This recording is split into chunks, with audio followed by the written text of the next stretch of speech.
And it looks like we are live. Welcome to the stream number 3, I think it is. And as always, this is a stream where I do something and some other stuff. And the theme for this stream is going to be doing some alien characters. We're going to be designing, so drawing probably a little bit, talking about alien character design probably.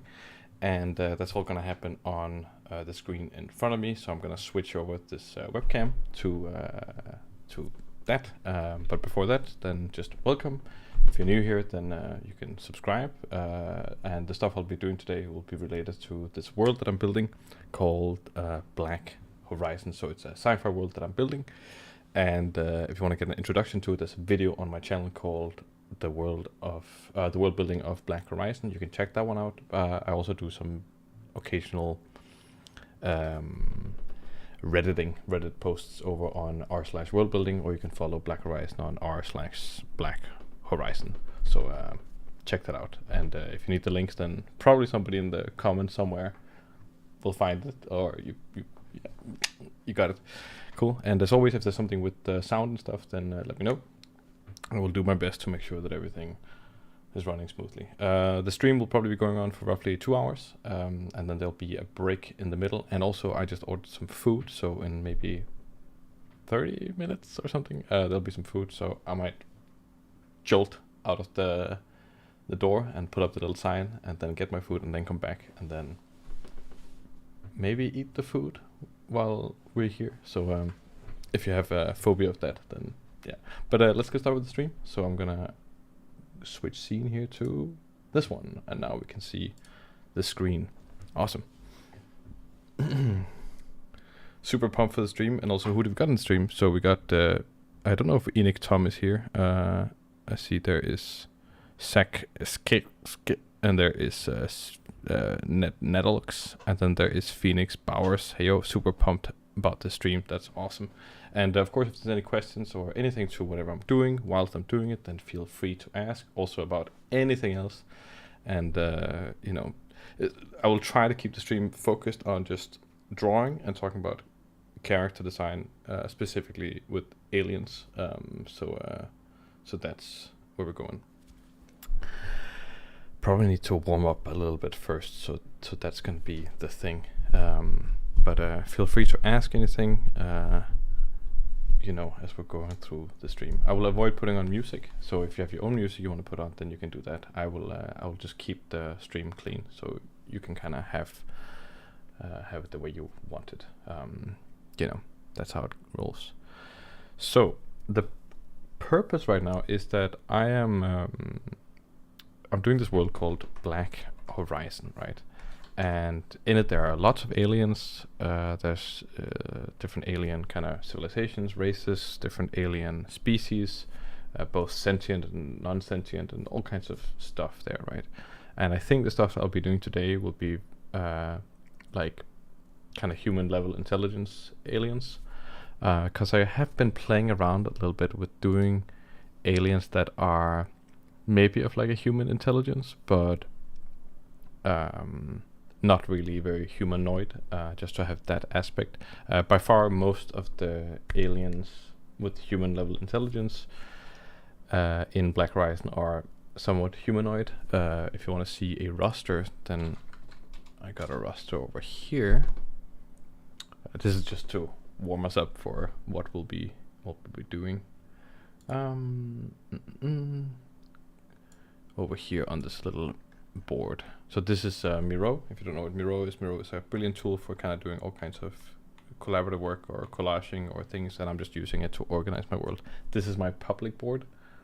This board is available to the public, but I also have a private one with some secrets on it, so that's super fun.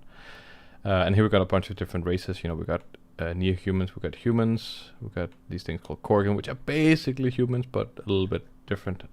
Visasi, we got those guys. Then we got some stuff that's like humanoid, so they're not quite human, but they are also 2 arms, 2 legs kind of stuff. I think something to talk about with alien character design is that I am very much designing these characters to exist in other mediums, and that could include potentially feel more serious. It's just wishful thinking, but making some considerations. And it can be smart to think about, like, okay, if you have a lot of aliens, and if you have like 50 different aliens, and all the aliens have different spines, different amount of limbs, different ways of breathing, different ways of looking, all these like crazy stuff, then that could be super interesting. But you also now have 50 different kind of emotional responses that we have to learn as the viewer to like react to, and 50 different mechanisms that need to be made for those characters to be realized either through CG or whatever, where if you have something that's somewhat humanoid, we can kind of rely on human emotional qualities and stuff like that. So I think it maybe can be a little bit mundane, but also a little bit kind of on the safe side to have something that's somewhat humanoid, just so you can rely on those cues. And if you have actors or something like that portraying these characters, then it's a lot easier to portray something that's within the same range as a human, either through costumes or through something like mocap or something like that. James Barth, welcome. Glad to catch one of these lives live. Glad you could catch one of these lives. That's great. Please enjoy the chat. Usually there's lots of lovely people. Last time we had a very lively chat. I'm hoping to pump it even higher this time, but no. That's just wishful thinking. Have you played No Man's Sky, Phoenix Bowers? No, I haven't, but I have actually been considering playing it a lot. Just for the I think the one thing is that like more and more the older I've gotten, the more kind of interested I've just gotten in handcrafted experiences, where No Man's Sky is very much, the procedural mega giant of them all. And that can be really cool, especially like in a thing like Minecraft or something like that, which I've played more hours than I'm able to count ever. So, but I have been interested in No Man's Sky. It looks kind of interesting. But I think I'd rather play something like Star Citizen or Starfield now. But I'm really tempted with No Man's Sky. I think it is actually a super cool game. It's a pretty fun time sink, yes, no doubt. It's cool that you can play with people. But I did watch this video. Maybe other people also saw it. It was a Star Citizen video with a guy who snuck onto another player's ship and just flew around with him, and then he took his ship. And I recommend watching the video. I think it's called something along those lines, and it kind of showed me the beauty of Star Citizen. And I already know that Star Citizen was insane, like being an actual kind of the closest thing we have to a space sim. And I think it's kind of interesting. And there's a free week coming up on the 30th of August, and then I think Star Citizen will be free for a week. So I'm gonna try Star Citizen for the first time there. But maybe I'll try No Man's Sky one day. Maybe. I'm afraid I might like it, and then my life will be gone. So maybe not. Any case, so back to the characters. So I think alien characters with that, just something to keep in mind. You got your that's the way I'm categorizing it for specifically Black Horizon. I got my near human stuff, I got my humanoid stuff, and there's all stuff within the same like range as humans, and then I got my semi-humanoid stuff. So the Syrians, for example, they have 4 arms instead of 2 arms, and their legs are a little bit different and stuff like this, right? Still, this could be mocapped or something like that. Probably you would, and also something like this, which is more hunched over or something like that. But it starts getting more tricky. It starts getting more alien, but still fairly, humanoid-ish, right? We got stuff like this, which kind of has more segments on the arms. Could also be mocapped, etc., etc., etc. We got my not Wookiee, the Sark. They're a lot shorter, more stout, and more stupid, but in a good way. And we got barbarians, smaller people who also 4 limbs. We got these guys, which have weird, spindly, soft arms and funny necks. And then we got some ant people. And then you kind of got your more weird stuff, right? So here you get kind of this like the robots here, and then here you get stuff like this, which I guess is a little bit inspired by some of the things we saw in Arrival. If you haven't seen Arrival, then there's a specific alien. It kind of has like a squid-like quality, or not the Reapers, but the Leviathans in Mass Effect or something like that. That they have a little bit of that,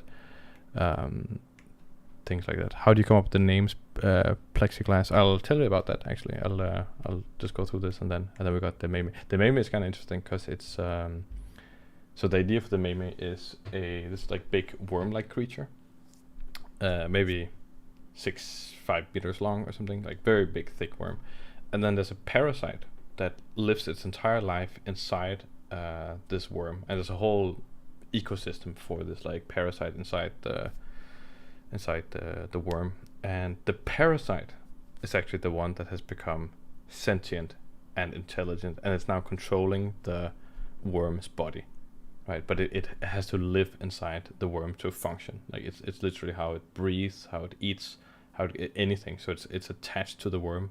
It's born and all these things in the worm and stuff like this. But it's actually the parasite that's intelligent, not the worm itself, which creates some complications for how they traverse space and how they are presented to other people and yada yada yada. Which I think that's kind of interesting. I haven't explored this stuff that much, but I think it's kind of interesting. These guys I'm not so sure about, and this is just some weird shapes I'm trying out. They might be going down to creatures actually. So yeah, there's also some creatures. So this is kind of fun. Like this kind of thing is the same evolutionary tree as this guy, right? So they all have that kind of stretchy neck, but in a different kind of quality. Same with these things. So they kind of have that like shape language. It's a little bit interesting. Are the numbers population size? Yeah, yes, the numbers are population size, but they're not quite updated. I think I've adjusted them a little bit, so I'm still working the numbers a little bit. But one thing that might surprise you is that the numbers are kind of low. So they are quite low in Black Horizon in general versus like something you might find in Star Wars or Foundation series or something like that, where there's like trillions of people. There's not trillions of people in Black Horizon. It's a much more scarce place for various reasons.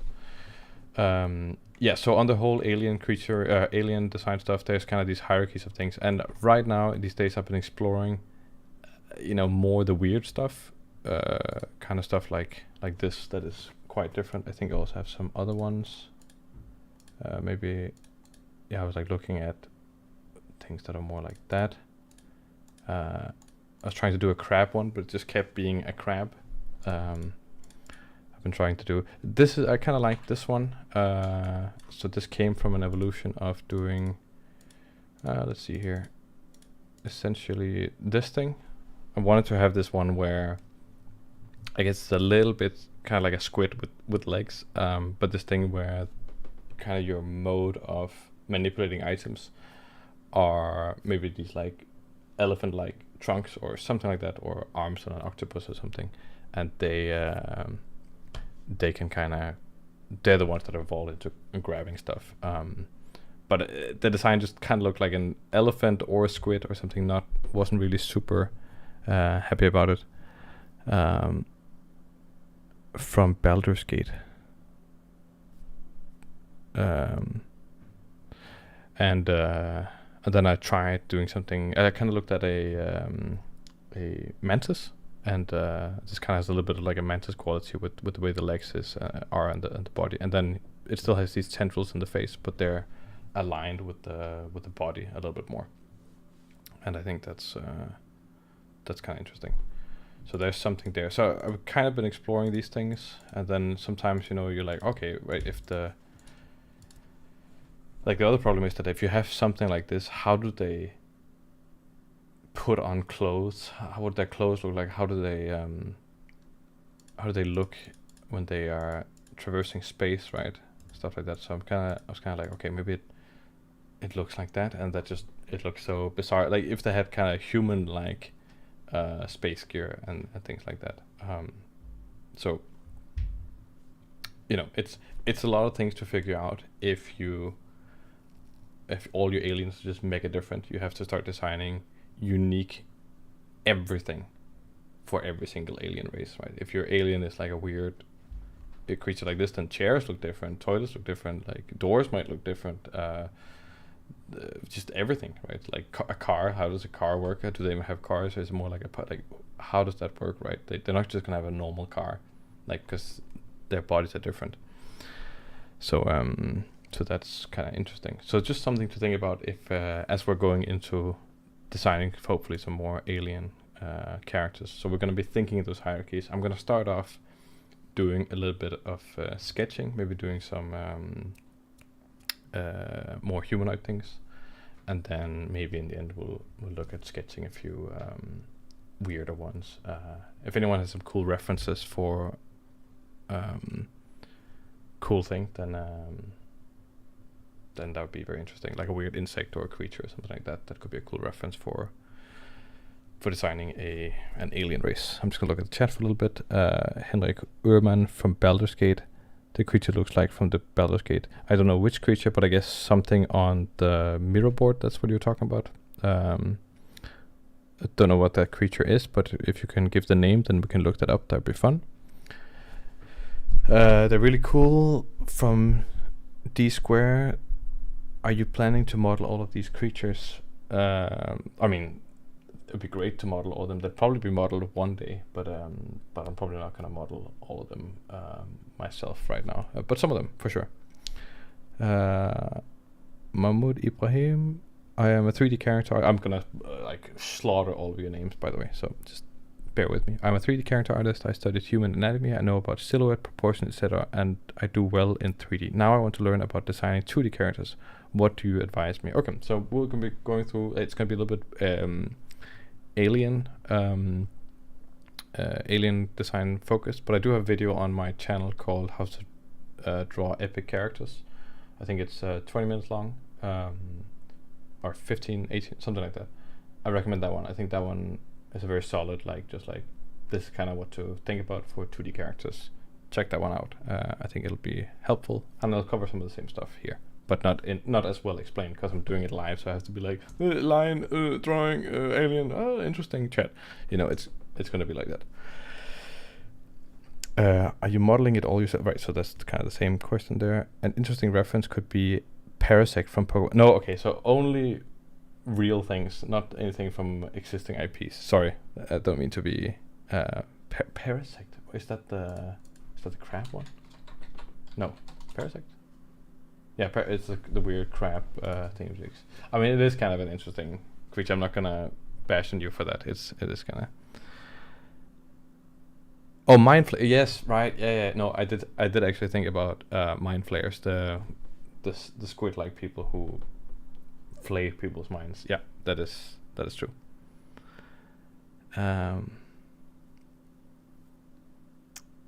Yeah.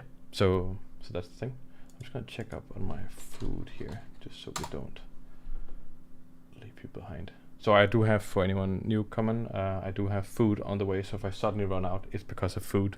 And the people in the chat, they will let other people know if they're like, where did he go? It's because it's food. And I will put up the sign. 17 minutes, so we got some good time still. Okay. So let's get cracking. I'm gonna start warming up a little bit, which is gonna be very easy because it's mega warm inside my room. Should I? Oh, I'm gonna have this fan on, and if the fan is just beyond annoying, then I do apologize. But I'm gonna try to put it in a way where it doesn't mess too much with everything like this. Okay, that's cool. Got that there. Got that there. And now we can draw. So, I'm from Denmark, Henrik. Let's see here. Is anyone interested in knowing about brushes? Just let me know. As I said, and just do it a little bit, figure out which brush I want to start with here. Probably something like this. Yeah, that seems pretty good. Brushes here. So, let's see here. It's always a little bit more nerve-wracking, like drawing in front of people as they're looking. So we're just gonna put down some stuff. I'm not quite sure what I'm drawing right now. I'm just drawing a character of some sort here. Oh my god, and you're looking at this, you're like, oh my god, you suck. This is the worst drawing I've ever seen. Let's see what kind of alien here we're drawing. So we got a deltoid here, got your bicep, you got your brachialis, you got that, got a hand here. Maybe we got something like that happening there. Kind of want to do a spacesuit now that I'm sitting here and drawing a little bit. So this is just the warm-up for anyone who's joining. I'm just warming up a little bit and then I'll dive into doing a little bit more designing. So I'm just kind of putting down some stuff to get warmed up here. And I don't have a really good idea of exactly what I'm designing right now, or drawing. I'm just kind of going with the flow. See where the thing takes me. If I don't know what I'm doing, then I typically end up just drawing some anatomy and just trying to get that onto the page.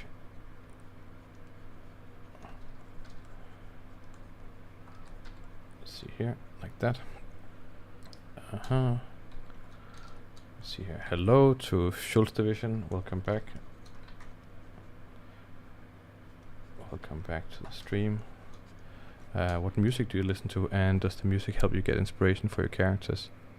Miro canvas shortcut. Okay, Miro canvas shortcut. Yeah. So the mirror. So there's two different ways of mirroring your canvas in Photoshop. All right, maybe there's a couple of ways, but the two I know of is image rotation and flip canvas horizontal. So what this thing does, it actually flips the image. So if I was to flip the canvas here and now save the file, the image is now flipped. There's also a different way, which is actually the smarter way because it's faster. Because flip canvas horizontal, if you have a lot of layers and a lot of groups and stuff on in Photoshop, then it can actually be quite slow to flip everything. But there's a different way called view flip horizontal, and it looks like it does the same thing, but it actually just flips the view. So if I was to flip it with the view and then save it, it wouldn't have flipped the actual image. So that's, I would say that's the right one to use if you are using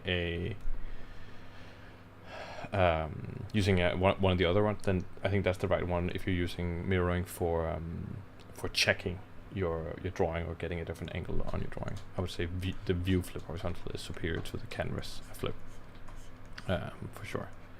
And for the hotkey, I've set it to Control F because I really like when hotkeys are kind of related to the function in terms of like name. So F flip, it just makes sense to me. I just really like that. I think there's a semblance to it, which is also why I really like Blender, which really tries to aggregate those kinds of features. Like I remember I used Maya for 3 years in university, like Maya, the 3D software. And I remember, what was it? S was rotate, R was scale, and E was, no wait, W was move, I think. E was rotate and R was scale, or something like that. It was, or maybe R was rotate, and then E was scale. It was just like, it was like, why? And then in Blender it's like, okay, S for scale, and then R for rotate, and then G for grab. And I think it just, that makes perfect sense.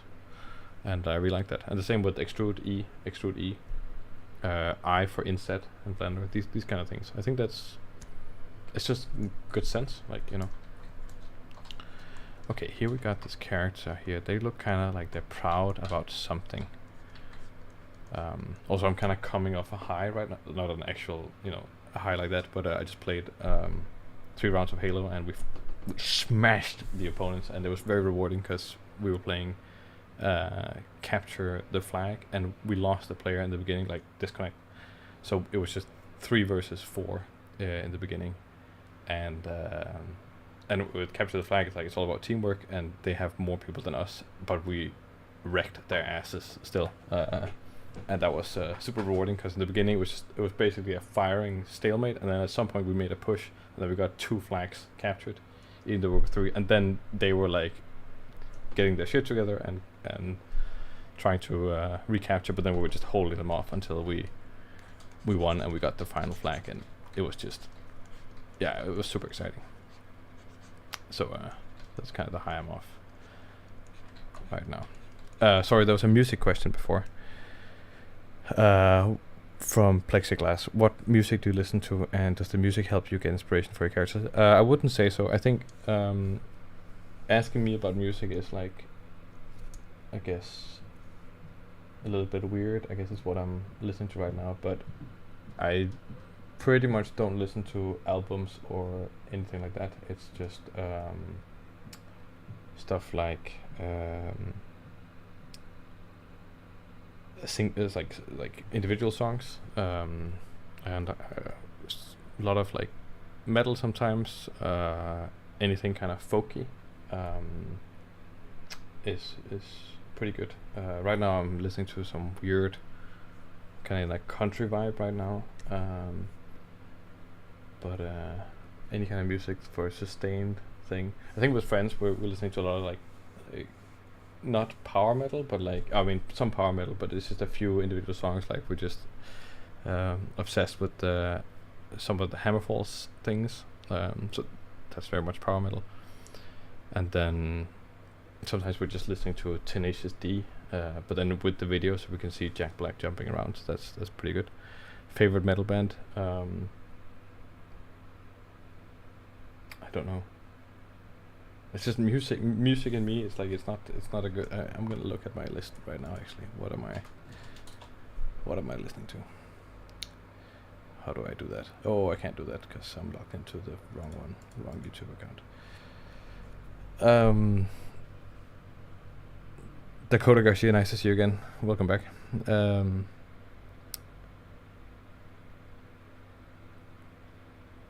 Music. I would say a lot of like focus. There's also this band called Faun. I think it's a German kind of folky band. That's sometimes really just like hits. I think anything kind of Madruna like, or Danheim, or Heilung. Heilung is also pretty nice. That kind of stuff really that hits. Anything new I don't listen to. Just if it has to be like, yeah, unless it's kind of electronic music. Definitely also a lot of electronic music, and just like for relaxing and drawing stuff. But I forget to listen to music sometimes. It comes in waves. More often I'll put on a series while I'm working, just to have that back chatter noise, and then I will put that on while I'm working. That's just how it works for me. Okay, now I need to pay attention to the chat and to the drawing, but we're still warming up, so that's what's going on. For anyone new coming, we're exploring alien character designs, and right now we're just warming up with the character. How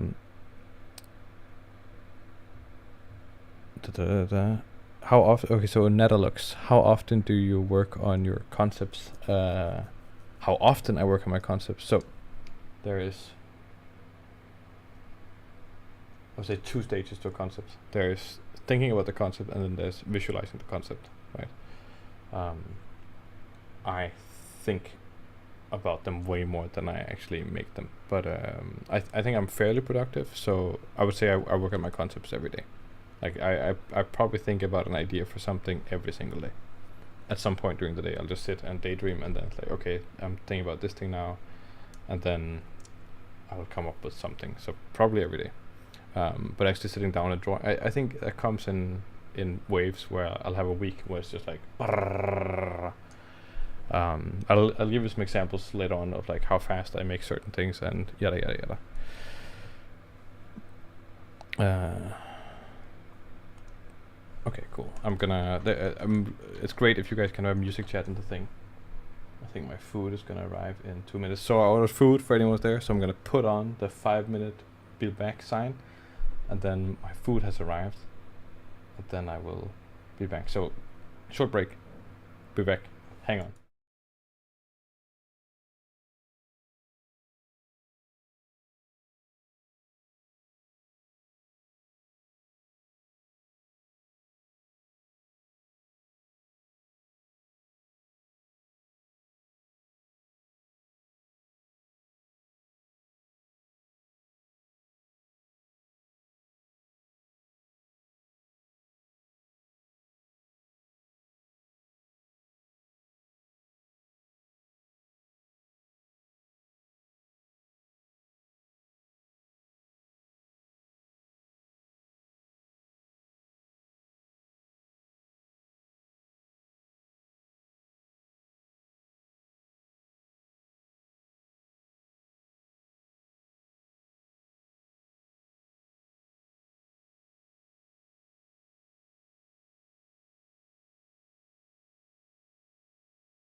Okay, I'm back a little bit earlier than 5 minutes, but it's just so I can kind of eat my food a little bit. I'm gonna try to not just, be like. I'm very sorry if anyone has any kind of chewing uncomfortableness, but does anyone want to see the food? Or you don't? It's in a thing like this. Then I'm gonna eat that. I think it's. I don't actually know what this is. It's kind of from this place that does a new dish, or his ambient stuff. Perfect. Oh right, you're talking about music. I thought you might the ambient that's going out here. Please ignore that. No clue what this food is. I will resume the stream in like 3 minutes or something. Like actually doing something.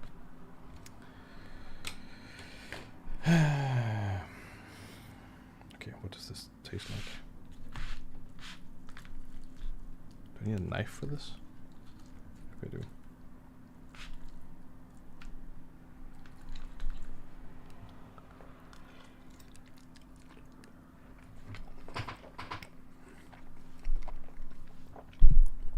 Synthwave is pretty dope, for sure. But also just like listening to some what's it called? Initial D. The what's it? Gas. What are the songs called? In any case, some of the Initial D songs are bangers. And then I quite enjoy. They used to be called Eskimo Callboy, but now they're called Electric Callboy. German band that I don't even know what you call that style, but I think it's dope.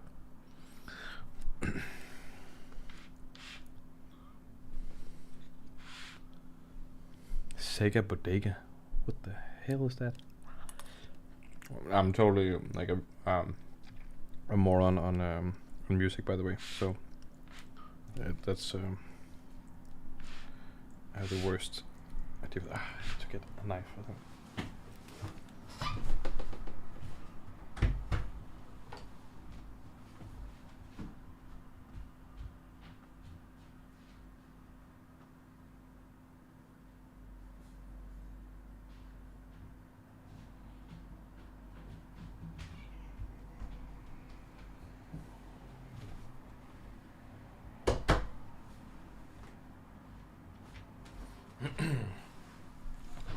There we go. Nice.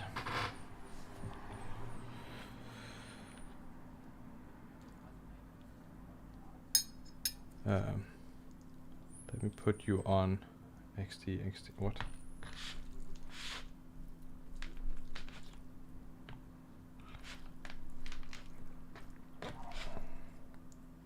It's super cozy, actually, you guys joining the stream. I'm not gonna lie. Like, I was kind of just doing it at a whim. I was like, oh, maybe it'd be a fun thing to. Oh, it's a dog, please. Like, maybe it'd be fun to stream, or something like that. But I always felt it was just maybe like kind of. It could be kind of superficial content, but I do really enjoy sitting with you guys in the chat and writing. That's super chill.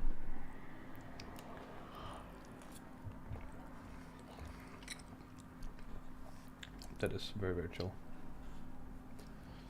And it's super fun if we can talk about certain things. I would love to do more things where we discuss a subject or something like that. And I think we had a lot of suggestions last time for the kind of subjects we could do. But it would be great if you guys had more. I would love to know what you guys are all on about. Can you do polls in somewhere? If I had to do a poll, how would you do that? Does anyone know? Or what's the fastest way to be like, yeah, let's do a poll? Just in case we could, if we wanted to get an estimate of the 17 people viewing, be like, what do you think we should do with the current conflict of the world? It's like 17 people have answered this. Like, I'm pretty sure we got the data to prove that this is not biased at all. And just so you all know, like, we had 2 streams, and both streams there was tax evasion tips at the end of each stream.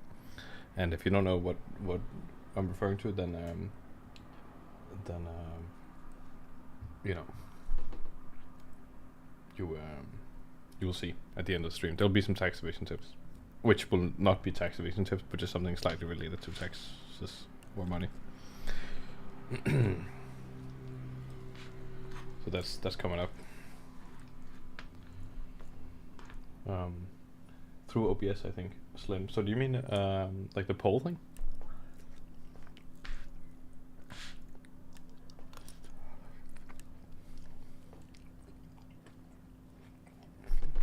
Yeah, they are the signature sign off. They will. That's what the stream will become famous for. It was called Stream Tax Evasion Tips 74 or something. I can't wait for that. Yeah, the poll. Okay. Wait, so how does that work? So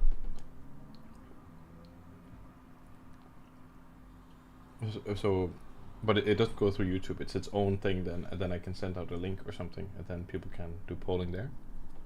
Is that how it works? I'm just gonna search here. Tax evasion. No, not tax evasion. Oh my god.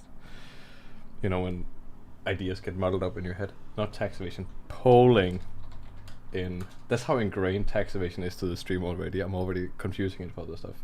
Polling in OBS. Oh, okay.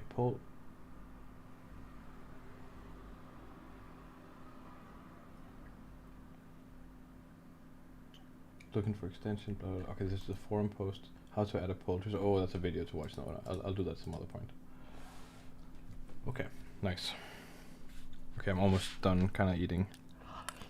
Yeah. Very sorry. Very sorry. I will go back to whatever I was doing. Wow, time just flies. Like, this is not good. These streams should be 7 hours long, I think. What? Damn, what this is about evasion. So for anyone new to the stream right now, We are designing alien characters. The character in front of you is just a warm up, which I had to pause because I had to eat. So I'll be just finishing. Maybe we'll just evolve this into the character. Give it some clothing. I'll see. And we'd watch every minute of 7 hours long. Yeah, that's when this conversations get really deep. We have to go. Black jellyfish alien with red internals. That's not a bad idea. You know what? You just gave me an idea. We're gonna turn this thing into like a see-through kind of alien, like a black see-through-ish alien, and then with red internals. And then we're gonna modify it a little bit. I like that. Good thing you wrote. 7 hours. Remember to stay hydrated, you guys. You know some people are allergic to water? That must really suck. That's insane. Okay, so now we have a goal because Dakota just gave us a heading, which is see-through something. We kind of got this humanoid shape. I'm feeling maybe we need to blob it up a little bit more or something like that. The pose a little bit too. Maybe the legs can blob out a little bit. Again, if anyone wants to know anything about or advice on drawing or design or anything like that, or interested in the world or whatever, then please feel free to ask questions. I'm super happy to answer them, but I also understand that maybe some of you just want to watch and have me stop answering the chat and just be like, just do the damn thing, man. That's why I was here. And again, if you're interested in drawing or something like that, like more specifically the drawing aspect, then I do have a video on my YouTube channel called How to Draw Epic Characters, and I think that one gives a really good overview of how to do a lot of the things that I'm doing right now, like more the maybe technical part, how to approach it like brain-wise. Okay, I'm kind of, maybe the hands are not quite hands. Maybe they're long-fingered.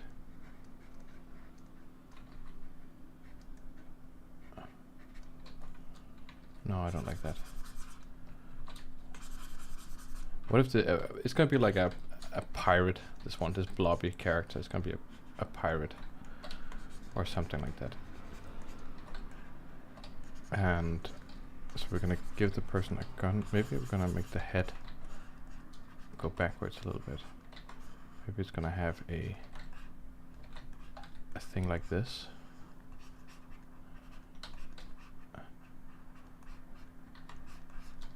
And then so there's kind of this like droopy thing on the back here.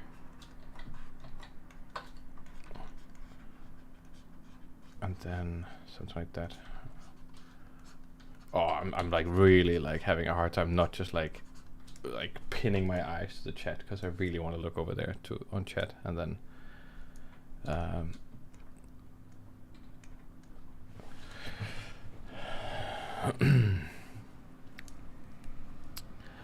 Plexiglass says, how do you combat creative block or having too many ideas? So, I mean, that's a really, really interesting question. I'm going to spend a bit of time.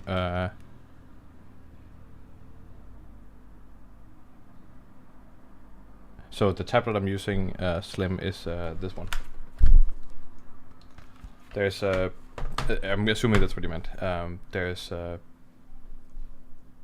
big, I really like this debate. I'm gonna go into the whole thing on creating block and too many ideas, but just the thing on tablets. So tablets, I think drawing on a tablet, people are kind of like, oh, it's more like you're literally drawing it. There are certain advantages and certain disadvantages. I think if you're doing it on iPad and you're just sitting with the iPad somewhere else, I think that's really ideal for drawing on a tablet or something, because it's a bit more like drawing on paper or something like that. However, you do lose something, and that is the feeling of the paper. And I know you can get these sheets for the iPad or something like that. The pressure on the thing, like kind of scratching onto the surface. That's such an integral part of the way I feel like I'm making a mark, that it can mess with me sometimes when drawing directly on the screen. The other thing with the screen is that your hand is in front of the screen like it is on a piece of paper, and when you have a tablet that's on your table, you have the advantage of not having your hand in front of your drawing. It's like a superpower. Like, why would I give that up? And also, like, because I did classical drawing, but then posture became an important part of drawing, especially when we're sketching. And if you can sit somewhat upright, like I'm doing now, and then having your arms kind of in front of you on the table, then you can have a really comfortable pose as you're drawing, and you can avoid, like getting neck and just crunching over. And I do see a lot of people using something like a Cintiq or something. They are leaning over their thing, and they're using more muscles that are not necessarily supposed to be part of your drawing experience when drawing. I think for me, drawing should either be on a flat surface on the table or vertical, right? So you're standing up and then you're drawing, and you can use your shoulder a lot more to minimize injury, basically. And most drawings should come as much as possible from the shoulder to get the best kinds of lines and curves and things. So I'm using a tablet on the table. I think there's some physical advantages. There's also some things with, having a surface that is exactly the size as you're drawing. So when my tablet is A4, but my screen is 27 inches. So the translation from my line is being scaled up on the screen, and it can mess a little bit with the way your drawing is being represented and the feel exactly for the drawing. But it's a use case. It's different from person to person. But I really, really like this thing of my posture being good, having my keyboard available more easily than if I'm on a Cintiq or something, and the fact that my hand is not in front of the drawing. It's almost like I forget that my hands and my body's even involved in the drawing. It's like it's just appearing right in front of my eyes, so I can get so much into the zone where it's almost like I'm not drawing on a computer, but it's happening in my brain because I'm not seeing any of the surrounding. I just get that space, and that's super nice. So yeah, okay, any case, back to the thing with the creative ideas and block and stuff. So I've definitely suffered from having way too many projects and way too many ideas to do something with them, and that can be an issue, right? It can be an issue because you're like, oh, either you are that was the thing, right? How do you combat creative block or having too many ideas? So one or the other. Okay, so not having any ideas, that's rarely. I'm not the best person to talk about that because that's never a problem for me. It's never been a problem. It's always the opposite, that there's too many things. I need to be able to direct that into something. I think what I learned over time was that I kept just starting new projects and starting new things, new projects, new methods, new kinds of things, and I think at the end I need to harness this energy a little bit by saying that if I had to make some rules, and my rules became that I'm gonna do world building, because essentially anything is okay for world building. Like anything you do can somehow relate to world building. And then my rule was just I'm gonna have this world. It doesn't really matter if it's great or bad or whatever, like the world. Like I'm gonna try to make it great, but that's not necessarily the goal. It was just, at the beginning, it was just a way to have an outlet for something, and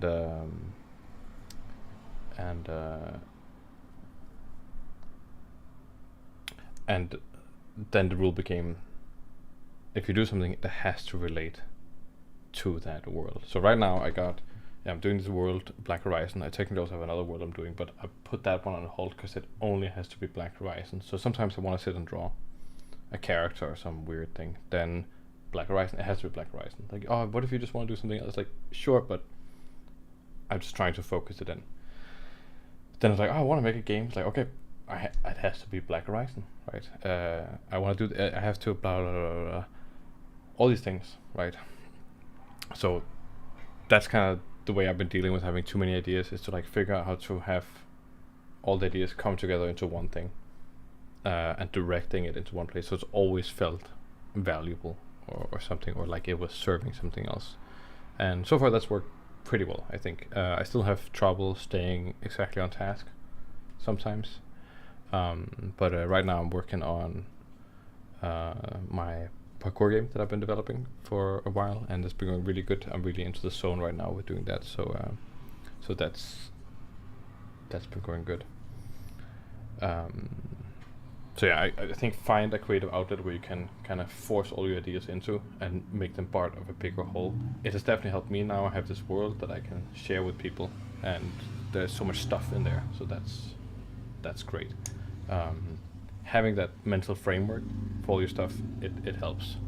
And sometimes I have an idea that doesn't fit into the world, like, oh, this doesn't fit, but then I try to make it fit, right? And then sometimes I come up with something really interesting that I would never have thought about. Like, I would never have thought about, what was it Dakota was writing? A jellyfish with red internals. I don't know why you wrote that, but it was interesting, and now we're gonna make that work in the context.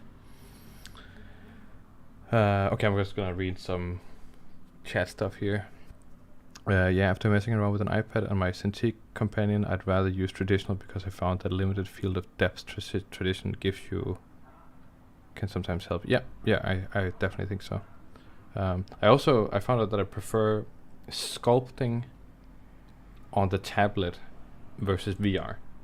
Not because it's obviously super awesome that you have the spatial awareness in VR, but the feeling of pressing against the material, I realized that was so much more essential to the way that I made stuff. And in VR you don't have that feedback. You have a like something rumbling, but that thing of actually pushing towards something. I would rather have a 2D surface where I'm pushing towards something than having the VR. Like, the VR might still have some really good applications for sure, especially doing spatial stuff. But I actually prefer doing it with a tablet. And I have a VR headset over here where I could do Oculus Medium stuff, but I prefer doing it on the tablet. I think that's kind of interesting. So yeah, just joined Discord. Awesome.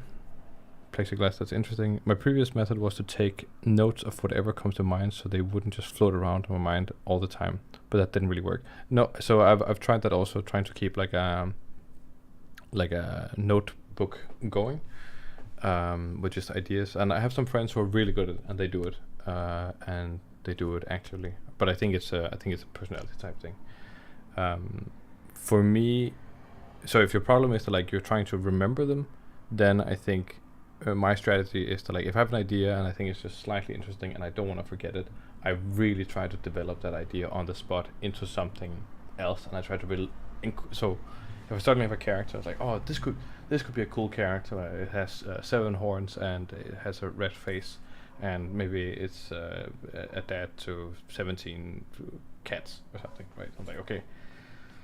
And then maybe in an hour I've forgotten about the character, a week or something, then the character's gone. But if I take that character and I start associating it with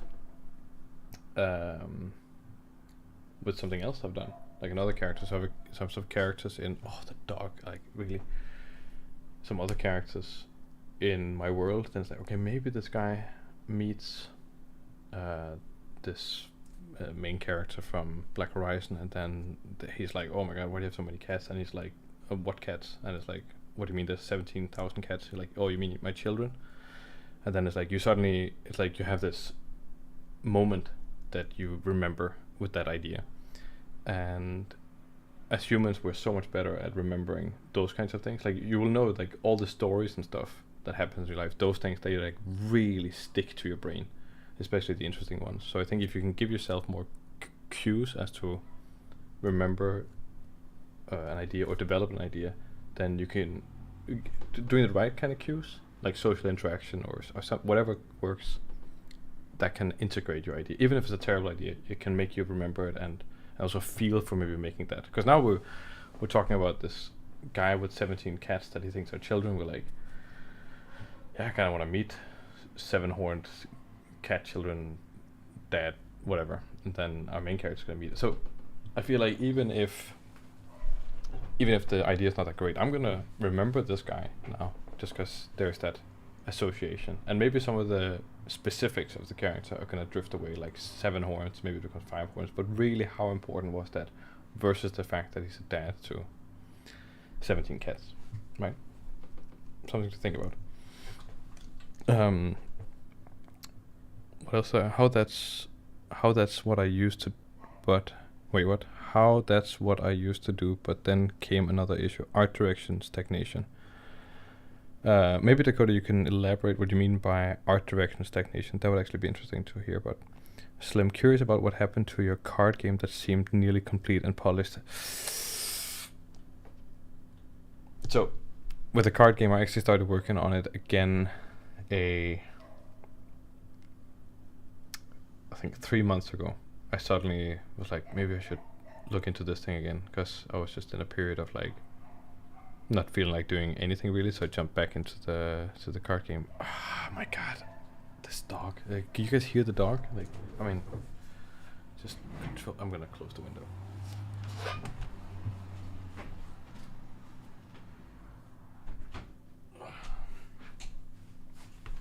There we go. Hello, finally catch up your stream. Oh, you finally caught up. Okay, nice, great, dear Bass. And if you want to enjoy this live, then please ask questions, interact, engage. I'm super happy to answer or talk or drink water. What were we talking about? The card game. Yeah, the card game was. It's still an ongoing project. I think I took it in a slightly different direction. Not incredibly different, but it needed some balancing, and it's just hard when you're doing it alone. And I had some other projects also going, and I just had to focus in. I really want to do the card game, and I'll probably get back to it. I need to focus on my game. That's the one thing that I kind of feel like I can get that out, and hopefully make some money to fund the next things, and then hopefully I can unfold all the other things there. So so that's why with the card game. But we'll get back to the card game someday. It would be really exciting. I also have a role-playing game I'm working on, like a pen and paper, right, set the universe. So it's a lot of things. So ideas are never the issue. It's always like managing, but it all has to be Black Horizon now. So every time I'm doing something for one thing, it can be used somewhere else, right? That's the thing. Okay, Dakota is saying, so I have a lot of ideas, so I developed a project Spectrum based on various genres to help me allocate these ideas to where they visually would be represented best.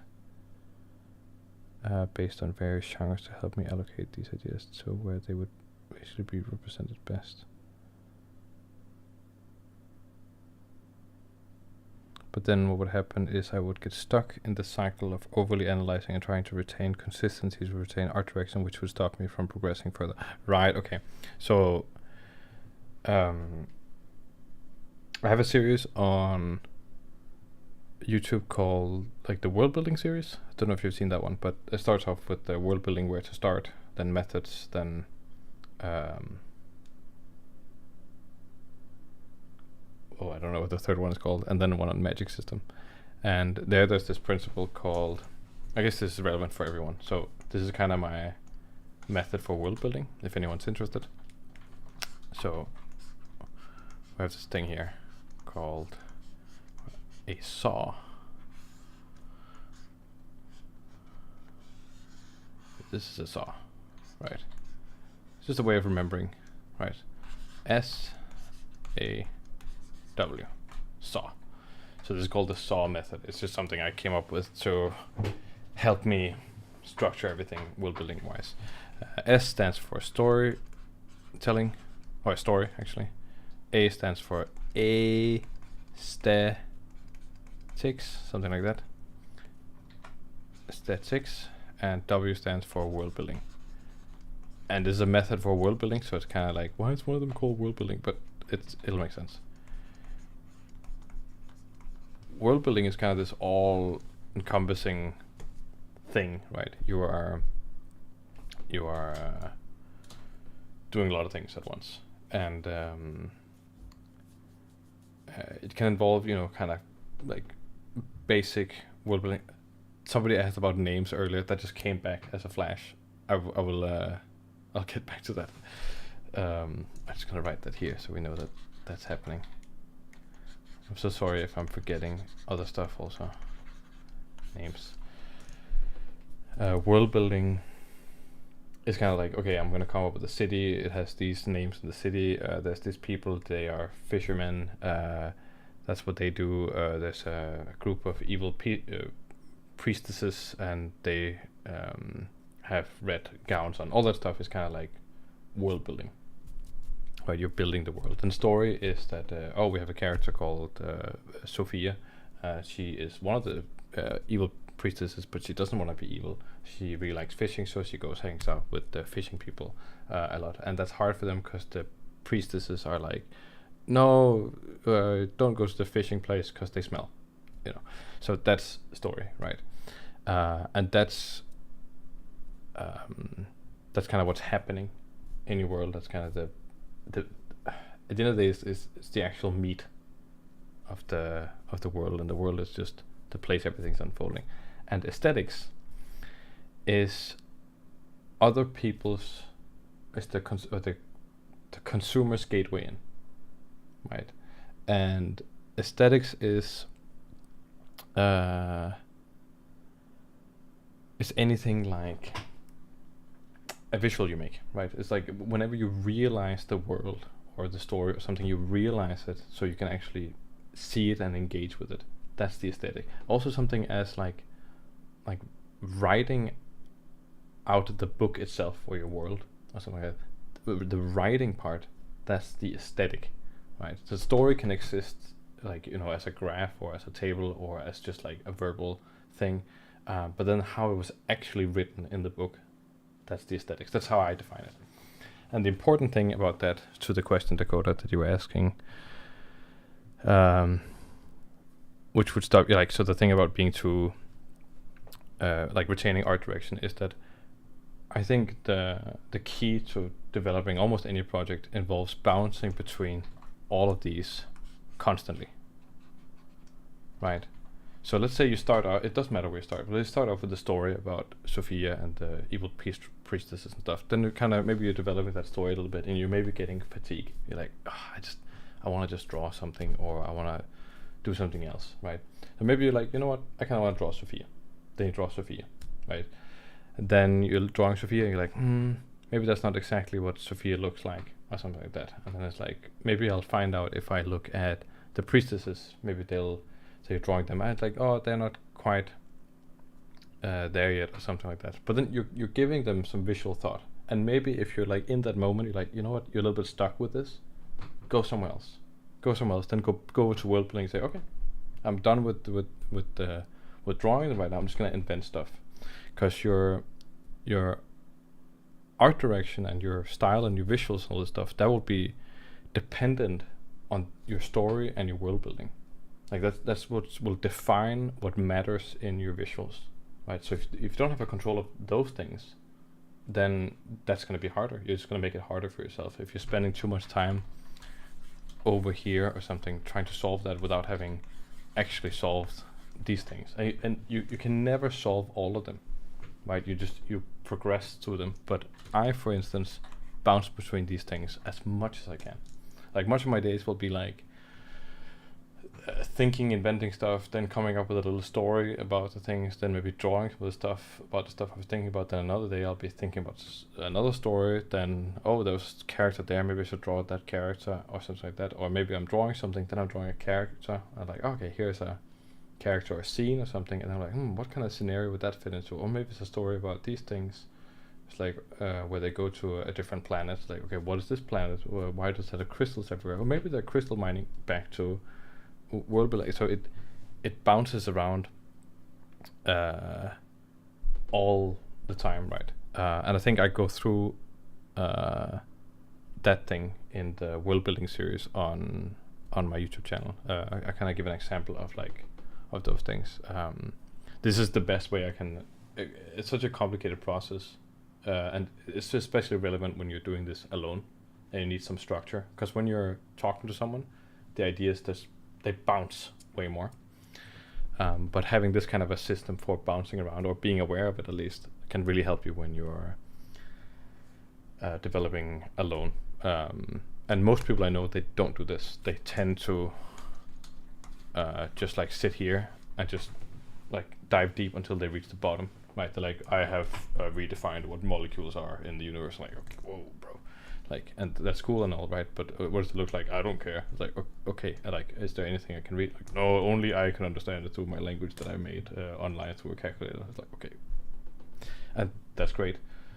But I think you have to balance out, because all great things that we know and love, they have a good balance of these things, right? Like something like Lord of the Rings obviously has a lot of world building, but also has an amazing story, and it has amazing aesthetics, both like through Tolkien, the way he wrote his books and stuff, right? Like aesthetically amazingly pleasing. And then we also get the movies, aesthetically amazing. The Hobbit, we don't talk about that, you know, and The Rings of Power, we definitely don't talk about that. So that's, you have to balance those things out. Okay, sorry, there's a lot of questions here. Do you know any exercise or tips to get more confident pen strokes? Is relying on clutches like pen stabilization bad in your opinion? I have some conflicting opinions online. Draw more in hand. No. Oh, when your name is no, that's gonna be confusing. Draw more in on pen and paper.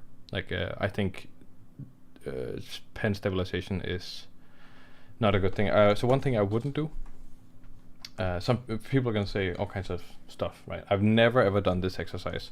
Draw 2 lines and then, you know, like make the curve. Don't. Like it's. I think it's you're practicing the same thing by just drawing. You know, you're gonna be practicing that no matter what. Instead, I would recommend trying to draw things of a like a known object. So if you have a reference like a head or a portrait or something, then you might be the kind of person who's like drawing like this, where you're like, okay, I'm gonna try to, and then draw. Maybe you're drawing all these tiny lines to get, and in reality, maybe you'd rather be like that, where you're just like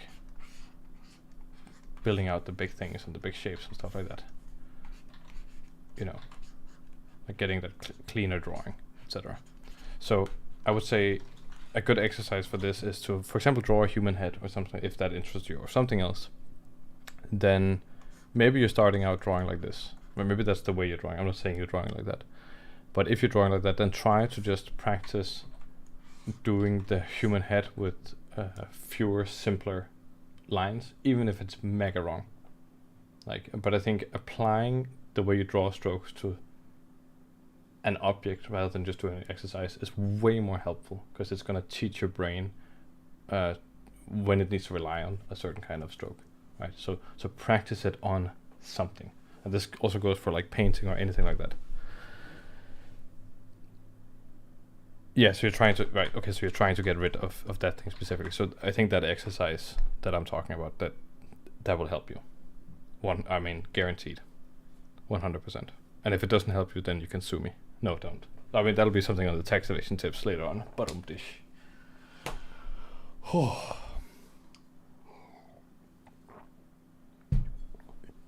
Okay. Story writing, aesthetics, design, and world building consistency. Yes, Dakota, yes. My issue personally is that I get inspiration from too many things in my daily life and have a hard time picking which one of these projects I should do, develop, finish. And then the fear of an idea not being good enough settles in. I'd be here all day talking about this, but at this point I'll try to use your method. Yeah, no, I totally feel you for that thing. That's my issue, is I have too many things. I'm like, oh, which one should I do? Should I do this one or that one or this one or that one? I think so actually the reason why I started making YouTube videos was to create a project where I could have more short-term goals, where I could feel like I could make something, release it, public could engage with it, and I could get some response. That's why I started, and just feeling that sense of accomplishment. Like having done something, so like, okay, it takes me a week to make a video or something, and then I put it out. And that gave me some confidence in like, in just making something and releasing it. I think maybe that was the big thing. For me, that finishing something is not so much that it's released for me, it's that it's released for the public. That's just my barrier. It might be something different for you, but either way. And I think through doing that, I became more and more aware of the steps that are associated with making something. So there is conceptualizing it, imagining. So there's conceptualizing the idea. That's one thing. Then imagining what it'd be like to make that thing, and maybe planning for that. Then making the thing. Then preparing some kind of release, and then releasing it. Right. So more and more the ideas that I settled into doing, or I'm trying to stick to, are the ones where I see the pathway to release the most clear, right? So for example, I was like, oh, I'm gonna do this card game, right? It's like, okay, do a card game. That sounds really simple, because then I don't have to do programming and technical details and stuff that you have to do in game dev. You just have to come up with the mechanics, draw some cards, and then you get someone to print it, and then you release it. But then there's like, then I should probably do a Kickstarter. Then I have to do a Kickstarter. Then I have to keep track of that. Then I have to go and find people who want to support the Kickstarter. Then I have to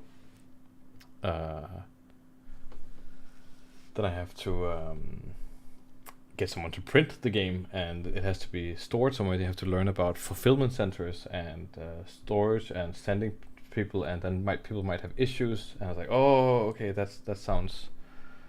suddenly sounds like a lot of steps that I'm not fully in control of yet. I'm a pretty like risk-taking guy, so I could easily still just do it on a whim, but the path is not as clear, I think, for me, right? And maybe for someone else it's a lot more clear. And so I think the clearer that path is, the more likely I am to keep developing, I think, and the more assured I'll be in developing things. So right now I'm doing this game, and I think the path is kind of straightforward. I have a YouTube channel where I can promote the game. For example, I can be like, hey, I made a game, so I have some kind of base. That, because you have to think about that stuff. You have to think about marketing, getting your name out there, things like that to some extent, right? I know that I can just make the game myself, and then it's released as a digital product on something like Steam, and then people can buy it. And I've sold digital products before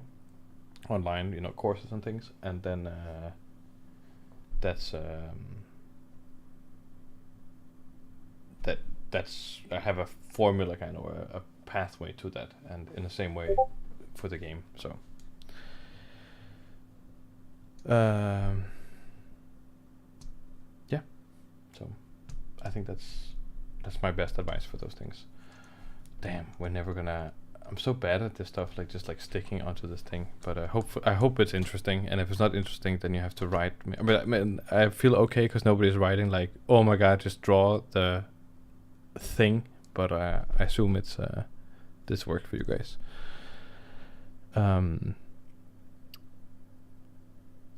Dakota, lol, glad I'm not the only one who's been doing the same thing. What's the Discord? In the description. Okay, there, you got it. Cool. Thanks for the advice. No, thanks for asking. It's super interesting. I'm really happy to share. And also, I mean, no guarantees that anything will work, right? But if you're getting something out of it, then that's awesome. It kind of reminds me of Boo from Dragon Ball a little bit, with this like weird blobby thing on the back. But I've been actually thinking about this like see-through thing.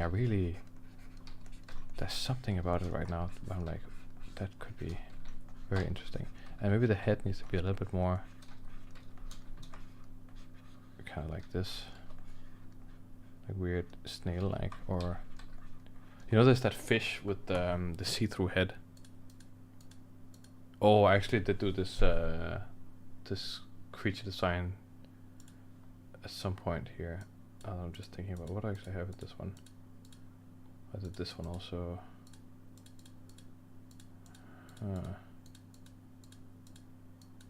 I did this one, and this one is kind of like a weird lobster. It's also a sentient alien. This is kind of like a weird lobstery creature, and then it's basically two organisms fused together.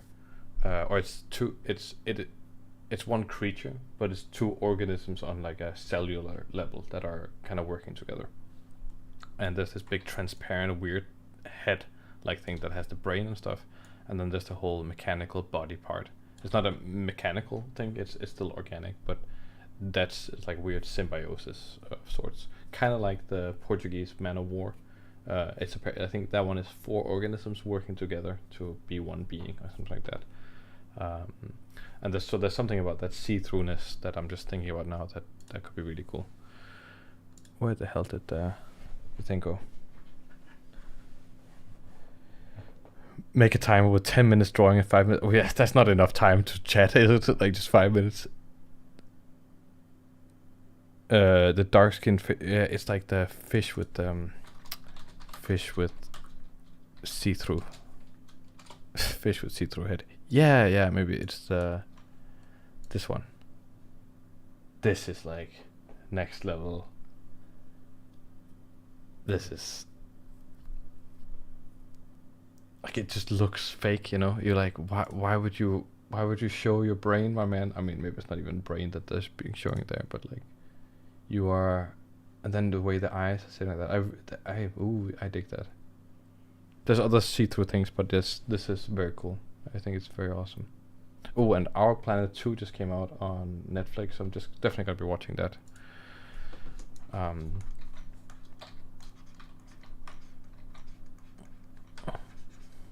Maybe we can do a weird like mouth on the chest or something, or like a weird like dissolver. I really don't like that it's so humanoid in proportion, but something's kind of happening here. So he's gonna be a pirate, so he needs a weird kind of gun here. So maybe he has like long tendril fingers to kind of wrap around this thing. Then he has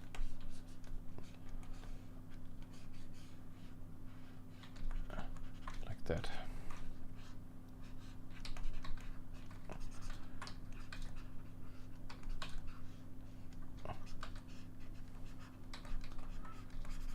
Something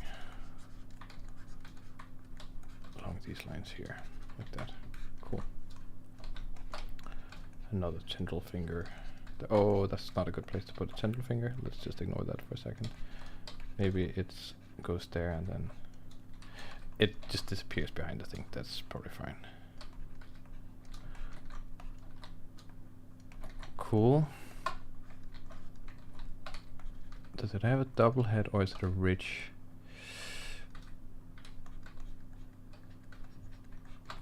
Okay, nice.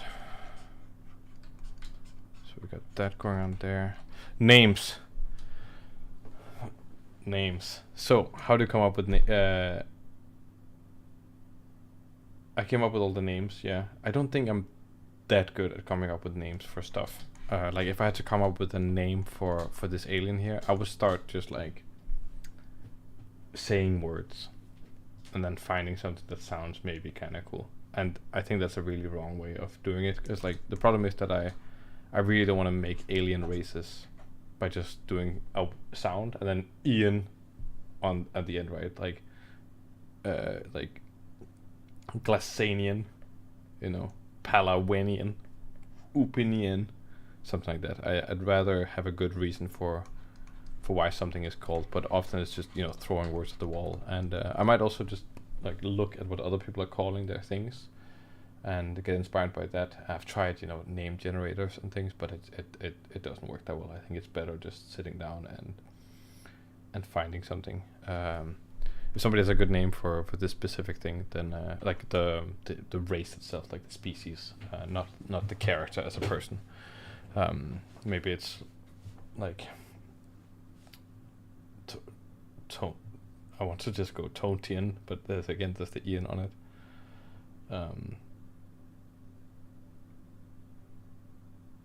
Microsi.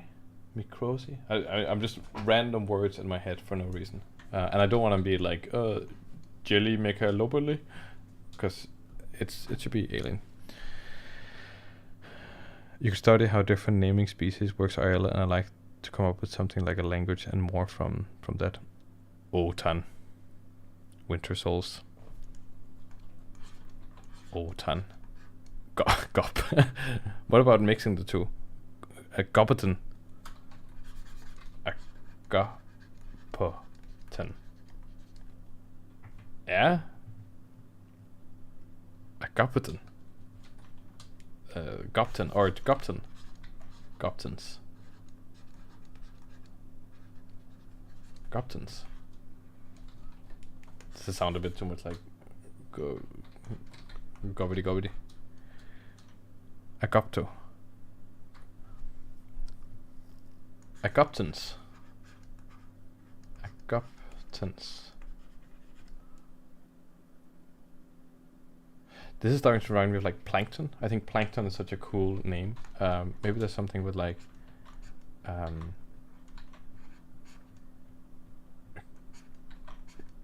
Glankton. Oh, this just sounds like Plankton. You see, I'm not very good at like making the names like.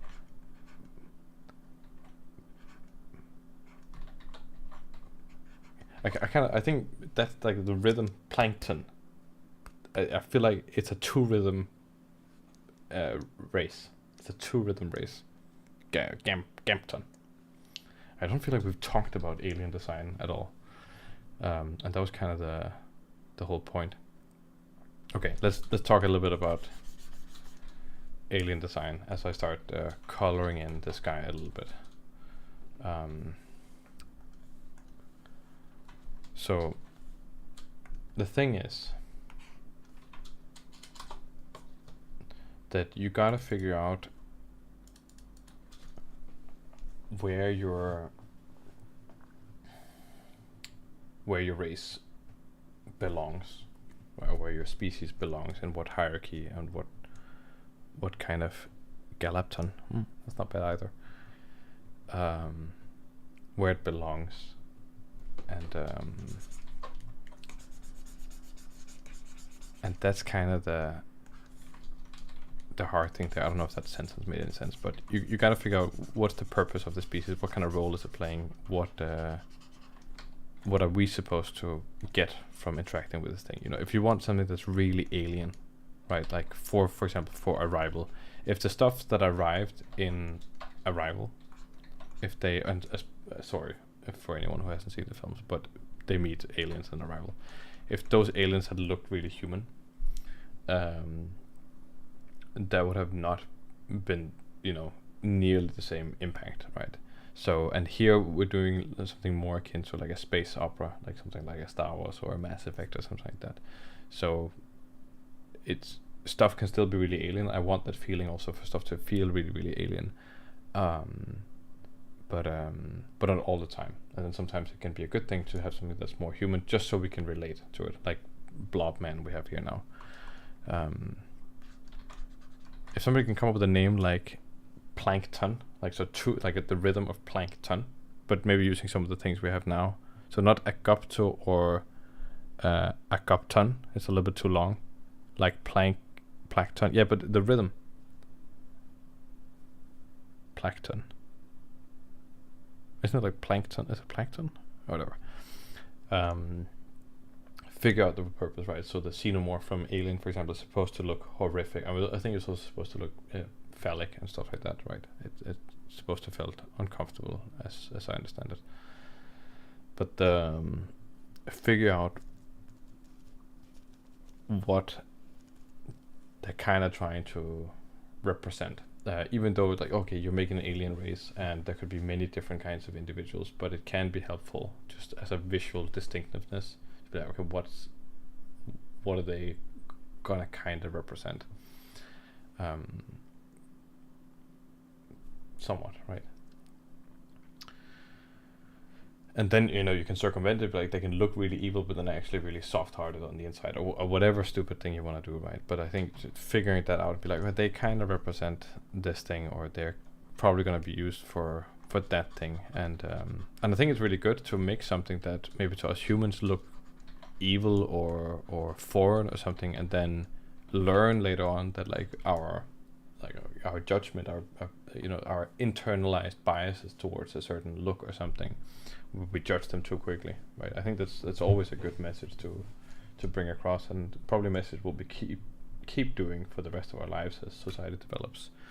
But have something that represents a certain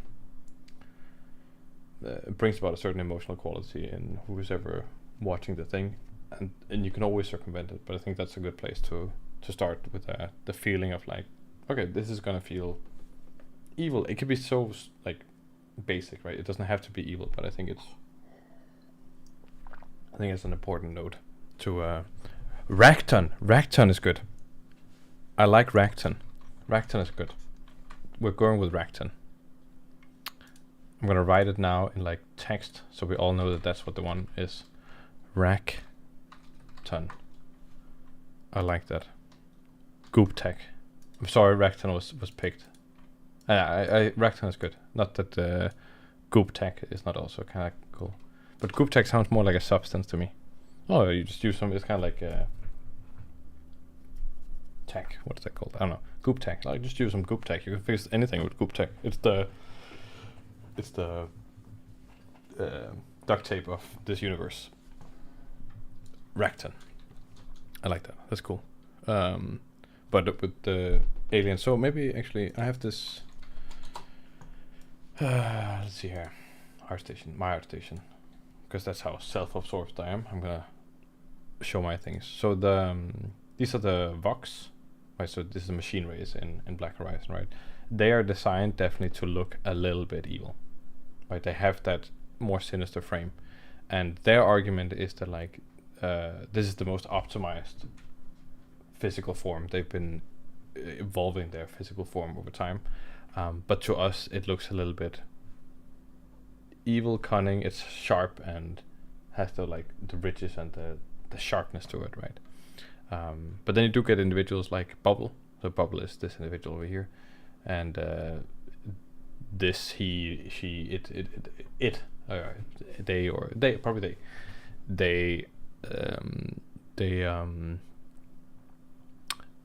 they're kind of contrasting their harsh exterior with this bubbly exterior to send a different signal, right, to people engaging with Bubble, just to know that, hey, actually you can hug me and I'm soft and squishy when you hug me because I'm wearing this kind of stuff, and that's super interesting. So I just think like figure out what's the thing you're trying to communicate, and some of these individuals might be evil, but I think that's a good place to start with. I mean, with any design, but I think especially with alien design, you're figuring out what they're trying to communicate. This guy, this is going to be a stereotype. This guy is going to be a little bit blobby, and maybe a little bit heavy set, kind of just like, and it's going to seem a little bit lazy, maybe like slow to react, which I think is a really good play on the whole jellyfish thing. So like jellyfish are a little bit like, and then you bob them and they're like, whoa, now, and they don't even think about it. Like it's happening a little bit slow. I think that's a fun quality to bring in there, where it's like you're gonna move and then it's like I'm just imagining this guy kind of like aiming at something, then it's like you're seeing it from his perspective, and then he's like, oh, they're running over there, I guess I'll have to move, and you're just like putting down the gun, and then bringing up the gun again, and it's like the guy's already like that's kind of the level we're working at. So not the best raider, but maybe he has other qualities. Maybe he's good at telling when people are lying, or maybe he's really good at stealing, or maybe he's impossible to kill or something because he's made of jelly. I don't know. Like it's just playing with ideas. Where the heck did chat go? Chat's over there.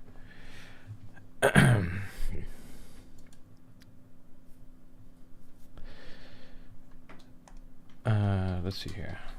Let's get Ragton.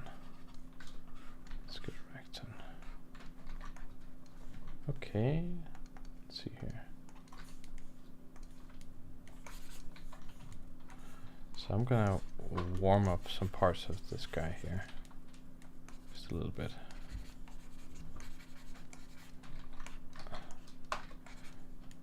And we're gonna make this stuff here a little bit more clear like this. The head is gonna be kind of interesting. Like that. Like that. Just warming that up a little bit. And then I kind of want to draw these internals a little bit.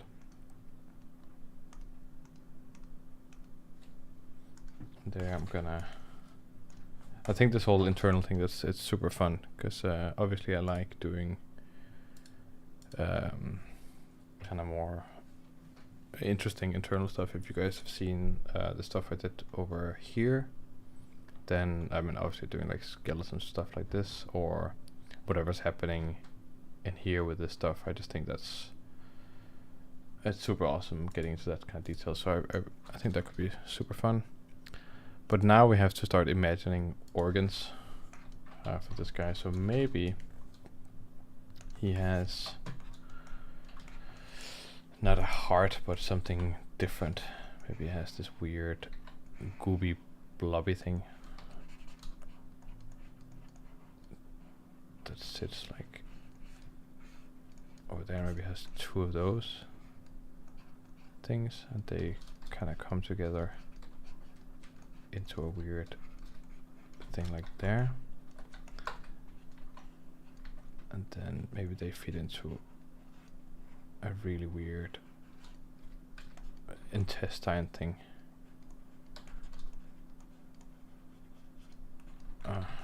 I do see there's some activity in the chat. I just I want to look at it. I'm just gonna get this kind of done here. Something going on like that. Damn, time is just flying by. But I'm getting kind of into this drawing right now. I'm liking the idea.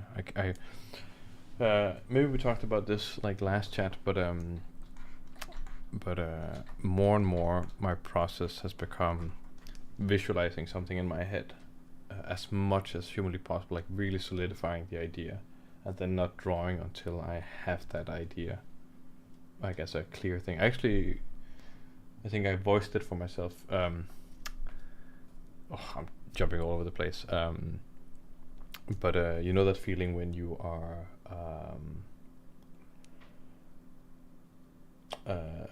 a certain way of something being phrased or said, it just makes you remember it better. Even you heard the same thing many times, but then somebody said it a certain way, even though it's the same information, and now you remember it just because of the way it was phrased. I think I phrased this way of thinking about drawing a pretty nice way kind of yesterday or something like that. So basically the idea is to visualize something as much as possible in your head before drawing it, and there's some benefits to that, and one of the things is that you try to minimize that like doubt and fear when you're drawing. So you're drawing, like, oh, I'm not sure what I'm drawing, and then you feel like the drawing is bad, and then you feel like you can't draw, and then you get angry at yourself because you can't draw, and maybe it's just because you're not certain about what you're doing, or maybe it's because you're not warmed up, or it could be many reasons why, but I want to minimize that thing. So I started visualizing more and more in my head, so that when I draw, I just have a nice experience drawing. I'm basically just executing, and I can focus on making the drawing nice versus designing, right? And because I love designing, but if I can have the drawing experience just be, drawing, like just making sure the strokes are nice and making sure the forms look good, versus like, oh, should it be red or green or blue here or whatever, right? That's really ideal for me. And the way I visualized it was that, when you're trying to draw something from mind, like an apple or like the Millennium Falcon or something, right? You kind of have this like idea of something that is real, right? It feels real. You're like, oh, it's that thing I know from over there. And then you try to draw it, and you're relying on your real life experience with that object. That's kind of the level I need to be at now with the design before I start drawing it. Not always, but a lot of the times this is the approach I'm going into, right? I am it has to be that level where it feels like it's a real thing. It's like, okay, I'm imagining this character. That character exists over there somewhere, in the same way that an apple or the Millennium Falcon exists somewhere over there, and then I can draw it. And I think phrasing it like that really kind of cemented it for me. Like, right, that's the feeling I'm looking for in my head of the character. It's like that's the level of like, and that doesn't mean I have, because I don't know all the details with Millennium Falcon, right? But I kind of know what it's about, and I know the shape, and I know the details, and I can kind of see it for me. That's where I want to be with a character. It has to feel real. And if I don't know everything about it, that's also fine. But it has to feel real. Just something to think about with that stuff. What's going on here? Wait, so there's maybe some stuff in chat I haven't been looking at. Dakota's writing, I made an alien race within that direction. They were a red skeletal humanoid shaped race that looked creepy from a volcanic rocky moon, but they were totally just gentle indigenous. Nice, awesome. But because of their appearance and more ways and folkways, humans named them Chthonians. Oh, okay, yes, makes sense. What is this creature? So the creature on screen? The creature is like a black jellyfish humanoid alien thing. And they're gonna have like red internals, and this was kind of like a brainstorm between me and Dakota, so that was great. And the name came from No. That name is confusing. No. It's like Dr. No. Okay.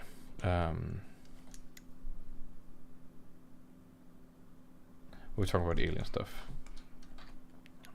So, also with aliens, it's creature design, and with creature design, you just have to study the grades. So, look up Alex Rice, look up Terrell Whitlatch, look up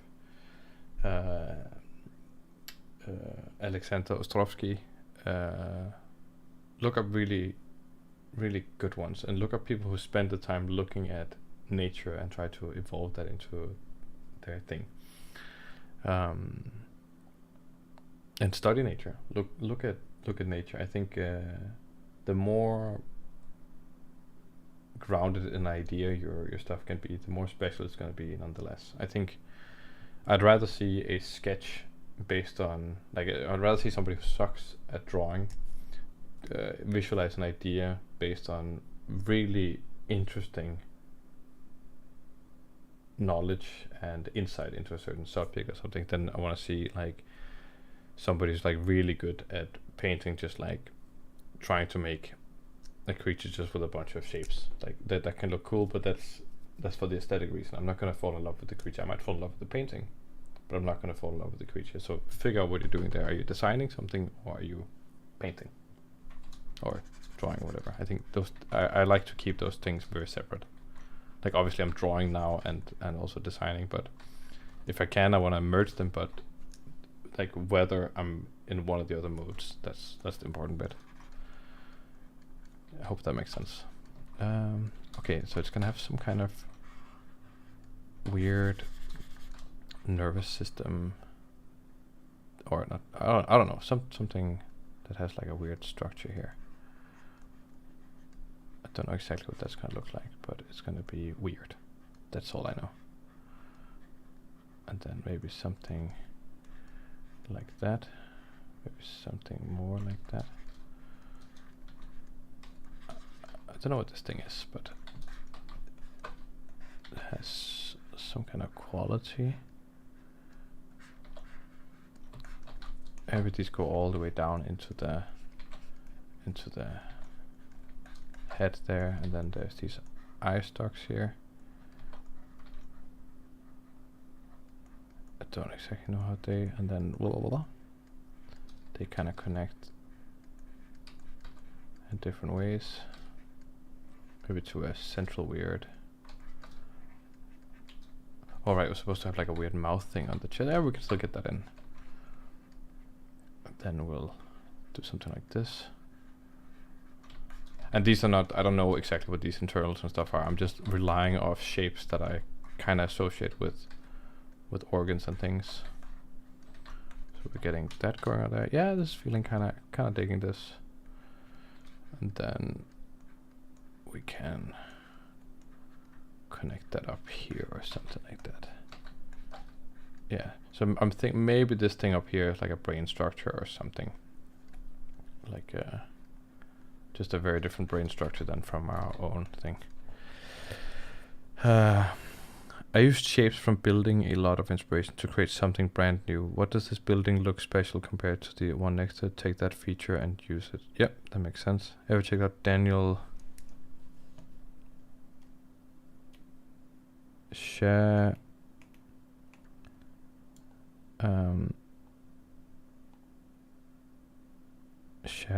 Res. Oh, let me check that out. Daniel Shaver Res. Where do I?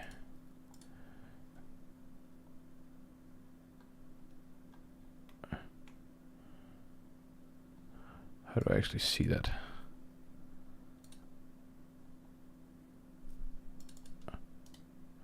I can't. Daniel. There's this thing blocking it on.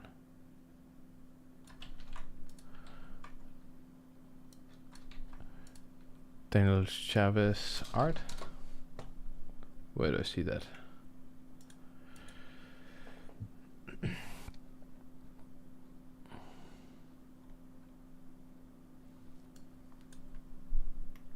This is the stuff, yeah?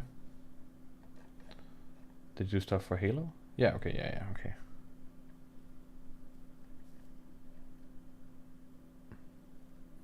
Oh yeah, no, for sure. There's some interesting things here. That's dope. I like that. That's cool. That's very much like, this is my kind of thing. I'm super down for that. Yeah, that's cool.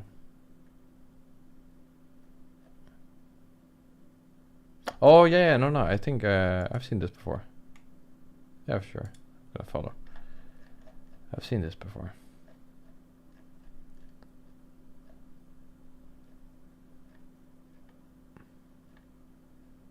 I think he's very shape based, though not as a bad thing. Like he definitely has good shapes and stuff, but it is very shape based, and that gives it a different quality. I like that. That's good.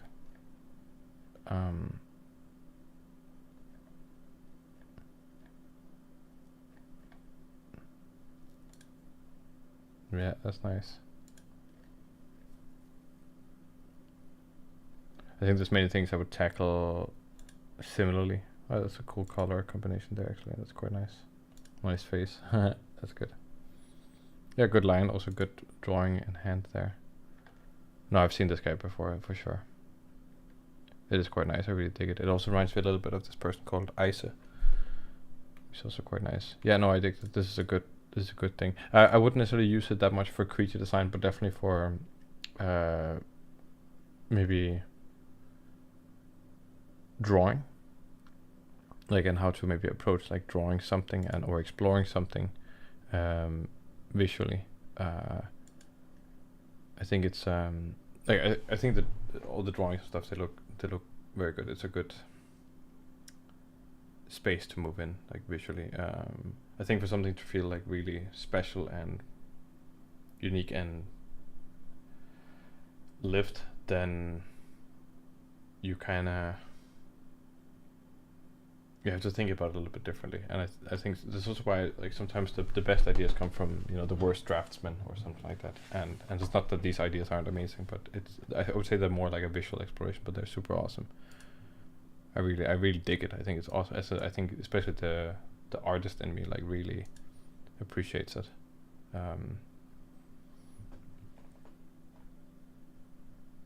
Yeah, it's also quite shapy and stuff like this.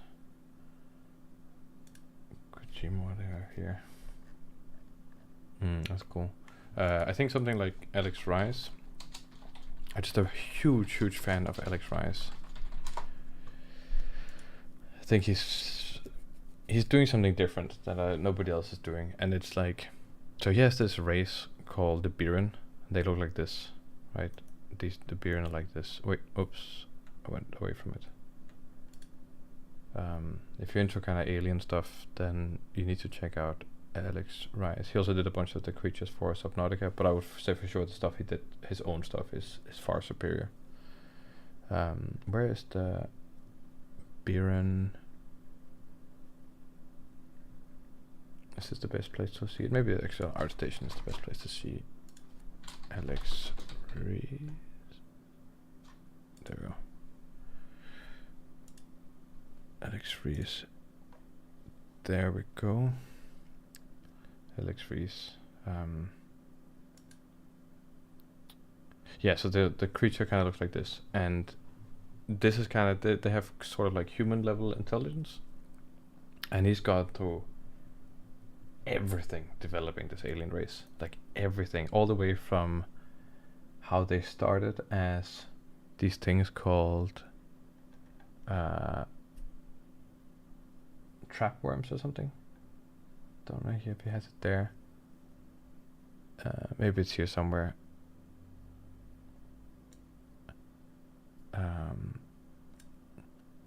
I think it's great, and I mean, he's also a very good drawer in these things. But I mean, also you can see where his passion lies. His passion is definitely like with creatures and the world and stuff, and not so much with like drawing people and stuff. It's not that this isn't fine. It's like completely fine, but it's a different. I think it's a different love than what you see with the creatures, especially, which he's very good at. Like I think he's very good at it, and I think this feels distinct because he really thought about it and speaks to you, and you can see it, and you can see there's something here that's going on that other people are just like not thinking about, and it feels so correct in a weird way. It's not like you're. It's a design that's just it's gone all the way through all these things. It's been so thoughtful that you can just see how everything would work around this creature, and you're like, there's something that clicks there that isn't just like a visual treat. It's like it's hard to explain, kind of, and I think that's one of the things that I really aim for or try to aim for. And it's not always that you succeed in that, but I think this stuff really it's thought about in a different way, and I really appreciate that. So yeah, that's awesome. But Daniel, yeah, 100%. This is great. It's great. It's great. But also, if you did stuff for Halo, Halo's also a bit more of a, I would say, a aesthetic visual thing than anything else. Not as a bad thing. Like, that's super dope. Awesome. The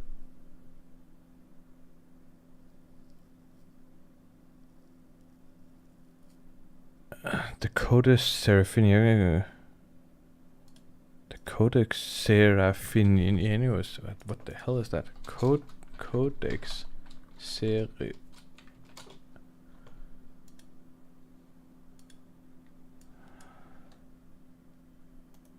No.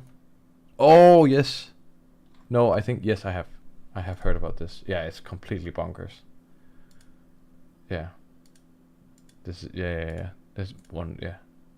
It's very fun. It's awesome. I mean, there you go. Design. Just take a horse and mash it with a, I don't know, Christmas tree potato with wheels. Going back to this guy now. Like that. Like that. And then maybe it goes back to like a weird. Is that like a weird thing to help it keep upright? Behind here. Then we need like a weird mouth thing going on right here. Maybe some weird teeth. And that's kind of how it's gonna digest stuff through its chest.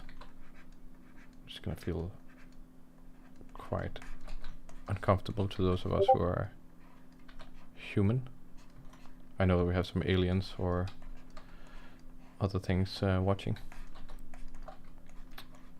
That's just how it is. How it is. Damn, it's already 50. Are you? Okay, I really want to bring this more done. I feel like I'm doing a disservice to everyone watching by not carrying this home. We're just doing all kinds of other stuff. Awesome, awesome, awesome. We got that going on there. Maybe some things that go into the arms a little bit, like that, like that. Maybe we can bring that up, like there, like that. I'll turn off my fan again. How are we gaining more viewers as we're like going by? Is it because people are waking up? Don't actually know.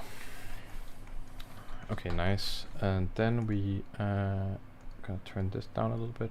Gonna turn that one down a little bit. We're actually gonna do a little bit of a thinner line drawing. I got inspired now that I saw Chavez. I definitely wanna bring my A game. Got something like that there.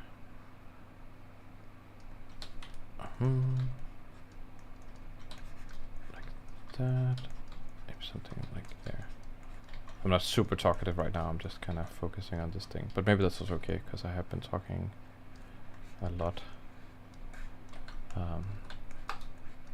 But I'm still checking chat, so please ask questions. We are warming up to the tax evasion tips. We're definitely going to go overtime over the 2 hours. So if you were waiting for the tax evasion tips, I do apologize. That's it's not gonna hit exactly at 8 or something. It's gonna,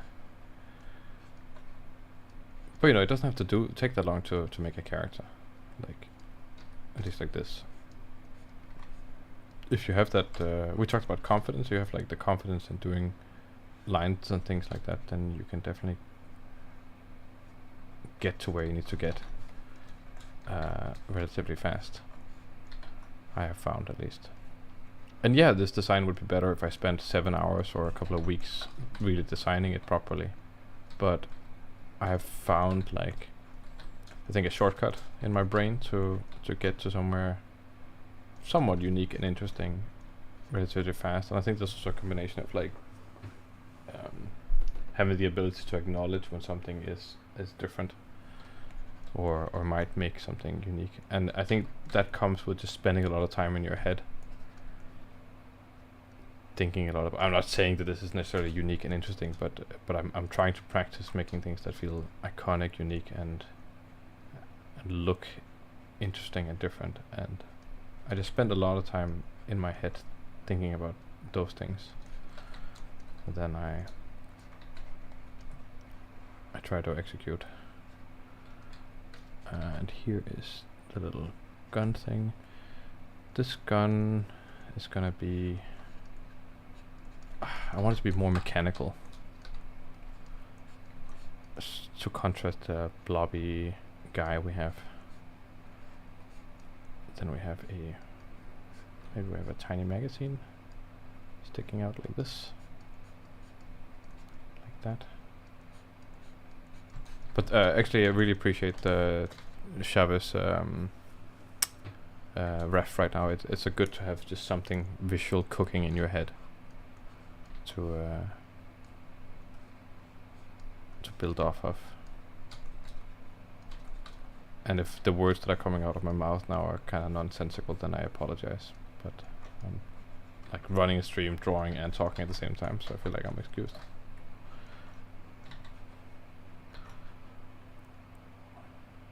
Do you guys watch other streams? Because I don't. I'm not really, I don't watch that kind of stuff, but are you guys watching other people stream? Art, world building, just regular stream stuff. Let me know if there's anything. I probably won't have the time to watch, but it's still interesting to hear what people are watching. Okay, cool. Got that weapon-ish there.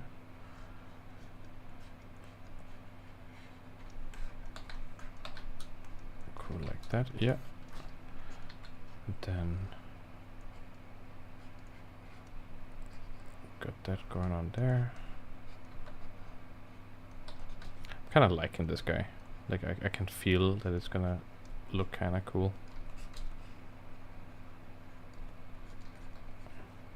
or at least that I'm gonna like it. You know, if you guys don't like it, that's also I'm sorry. I should have made something that everyone would have liked. But that's the thing with, if you want to make something good, you have to make something that some people love, and then by that statement, automatically some people will hate it. What you don't want to make is something that everyone is okay with. Like that's like making nothing. You have to make something that people love, I think, or try to make something that people love. Because I think that's the most beautiful thing you can do. Make something that somebody really loves, and somebody really hates it. That's just like, it's their problem that they can hate it, right? And that's okay. I think maybe that's one of the bigger lessons in life. Like learning is just like not worrying so much about the fact that some people really hate. I mean, I feel that with the YouTube videos I make, you know, and I know that the people who like the YouTube videos, they really like it. I think that's the response I get, and the comments is like, this was really great. But then you also get exactly the opposite, like, this is going way too fast, I don't understand anything going on, you made way too many mistakes, this should be way longer, I hate this. I'm like, okay. But the positive side is outweighing that so much more, and I could dilute the experience by saying, okay, I see a person here who's really angry, I want to make everyone as happy as I can. It's like, yes, I might do that, but then the people who really love it might just lose the thing that they love about it. So I'd rather have some people hate it, and then have some people who really love it. And finding that balance is hard, but I think that's way more of a goal in life for me now, is doing that.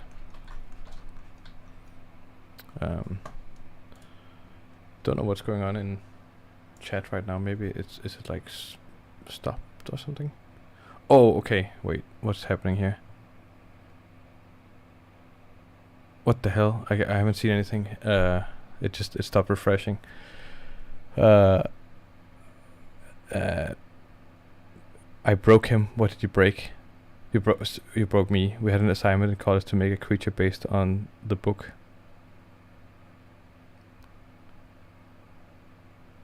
Based on the book? I don't know what that means. I made a three-legged flamingo that had a built-in vinyl and communicated. Oh my god, what a awesome! Oh my god, I missed the stream, Unicorn Tamer. No, Unicorn Tamer, don't worry. The tax evasion tips are coming up. Don't you worry. You came exactly at the right moment. Do not fret. He's making a jellyfish thingy. I don't know. Okay, yeah, I don't know either. Spider Ninja. Like, not a disservice. You've been sharing lots of info instead. Oh yeah, dude, this is cool. Okay, great. Cool, I did miss the tips. That's why I recommended it. Give you a creative inspo boost. Yes, great. Nope, you're the only person I don't mind watching streams. Usually I get bored, but your streams are pretty interesting and entertaining. Ah, cry face. Lovely. It's only been 3 streams. They're only gonna get worse from here. Or better, depending on what you like.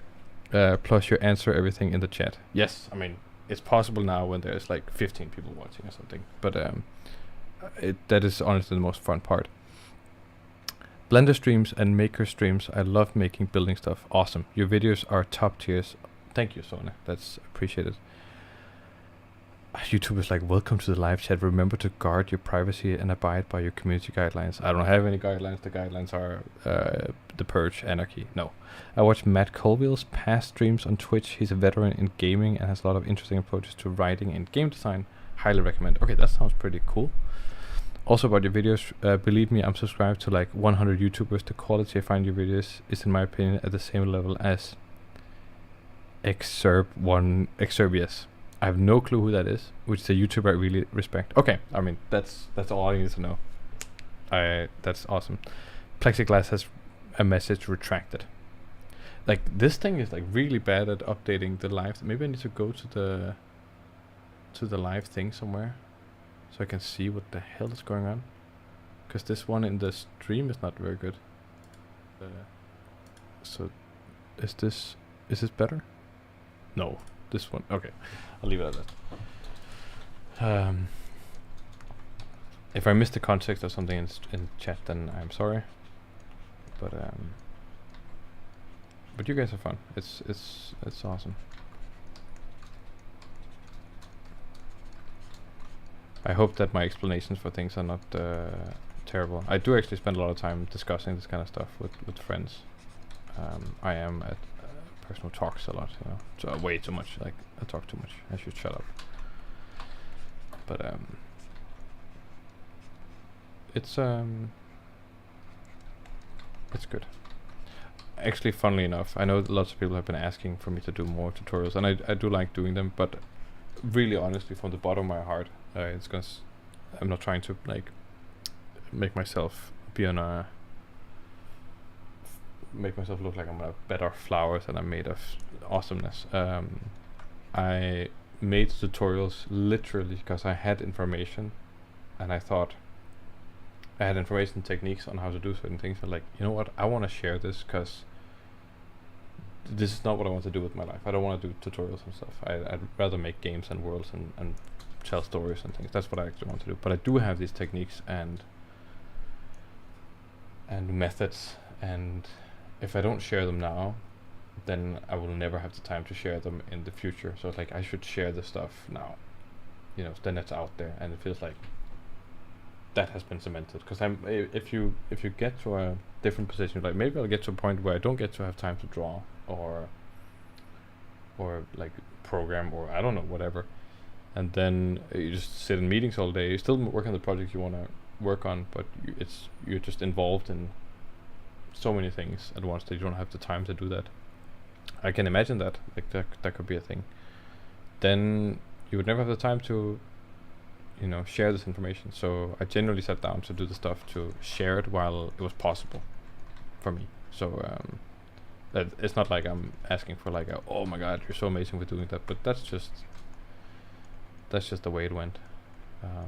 So I don't know if I'll be doing more tutorials necessarily. I really haven't decided on that, and it's not to like kill all the hope or something like that, but I'm kind of trying to follow my dreams here, you know. So, and then if you're just asking for something else, then you seem like the bad guy, and then it's like, oh my god, joke's on you.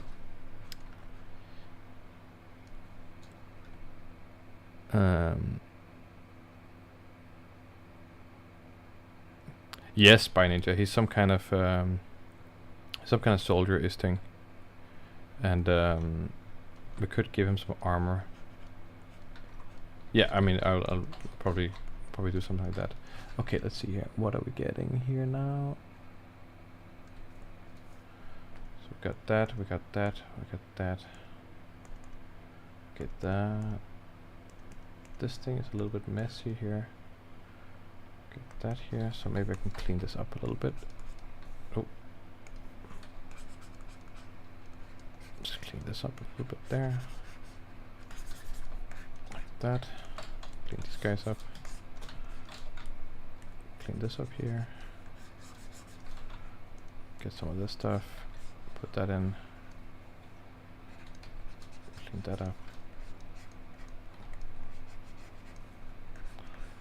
Clean that up there.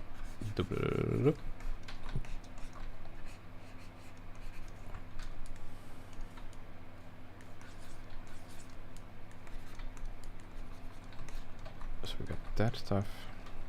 It's awesome. Okay, now it's time for the red intestines. It's been a long way coming, I think. Ooh, that's not the right kind of red. Yeah, okay, let's start with that. That's cool. Nice.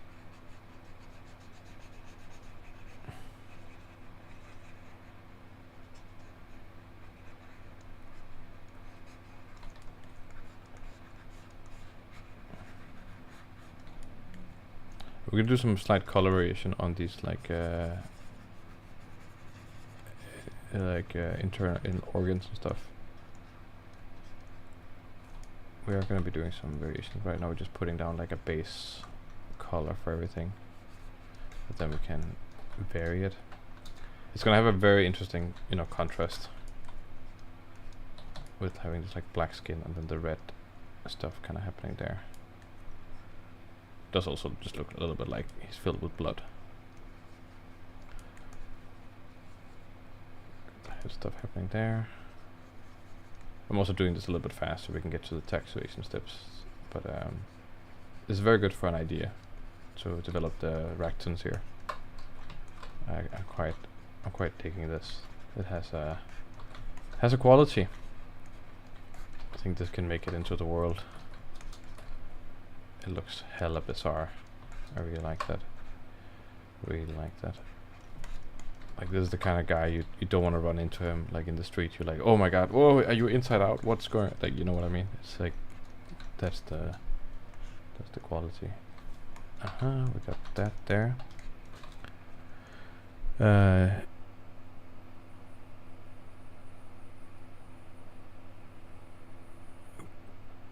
Red, purple, and blue gradient, or throw in some vibrant neon green.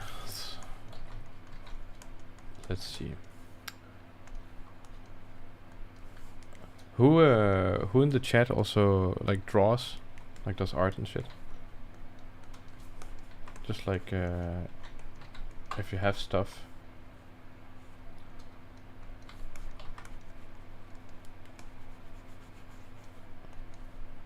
Like what do you guys make, and can we see your stuff somewhere? If you want, it would actually be great if somebody actually has a portfolio, like a visual portfolio or something, then if you go on Discord, so there's a Critical Chance Discord for those who didn't know. The link is in the description or something, and then there is a there's a thing called Share Your Work. I think maybe you can put like just your portfolio here, you know, and then that'd be fun to see. Blender 2D graphics, awesome. A lot of people joined today. That's fun. I guess people didn't know about the Discord. I mean, honestly, the Discord is not super alive. I'm pretty bad at maintaining that. I was always like, oh, people will join and maybe they'll talk. But I think it would be cool to share. I do go on and respond to people on the Discord sometimes. I should honestly have done it like a lot sooner. But yeah, now we're here.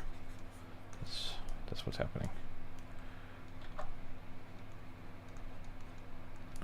We can give it this like weird kind of texture like this.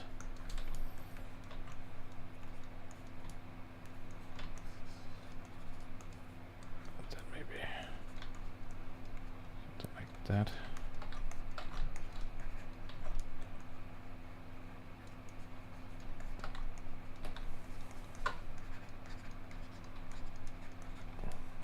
And I'm putting down a base here for the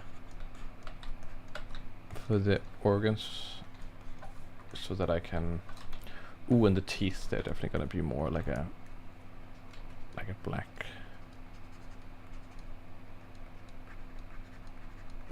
thing, and then maybe something like that.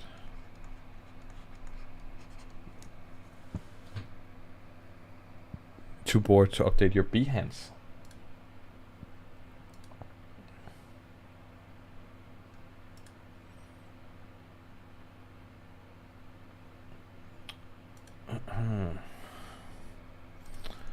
Let's see. I mean, we did, you know what? I feel proud. We did do an alien. Not in plural, but we did do one. I'm learning slowly but surely to not okay, so this one here, so we're gonna just make this seem a little bit more like it has some see-throughness, like that, and then on top of this here we're gonna be doing some kind of reflection like stuff, so kind of like this. Okay, Schultz Division is posting something here, awesome. Do you want me to just look at it on stream? I'm gonna put it over the side monitor first, and then if it's terrible, then I won't show it. No. I just look at it. Schultz Division graphic designer. Ah, okay. Also from Denmark. Oh, right. I think I figured that out last time.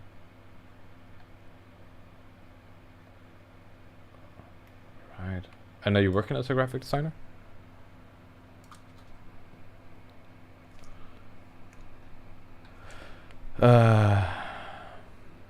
Sometimes I like to mess around with Blender 2D graphics. I'll post all my stuff to Discord at some point. Okay, that sounds cool. I will join Discord and share some random projects for sure. It sounds great, but mostly I make music. I use Blender mostly and make a car-related art. Drawing-wise, I'm more focused on typography and lettering. Cool. I'm too poor to optimize Behance. Do it, do it.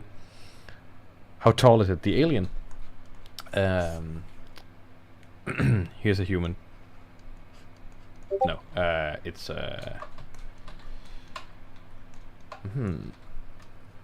how tall is it?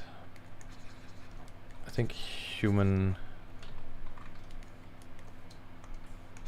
No, it's, you know what? It should be on the smaller side actually. I like that. So human is like human head. Like I'm gonna say it in centimeters. I have no idea in feet and stuff. Centimeters, it's gonna be 160. Let's say that. 160. So it's a human there. That's how tall the creature is. Ish. Does that work for you? I hope so.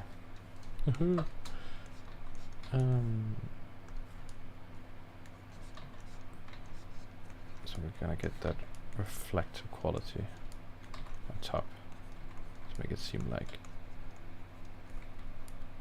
it kind of has some jellyfish-like quality. Want to get a bit more like actual color variation in here. Kind of like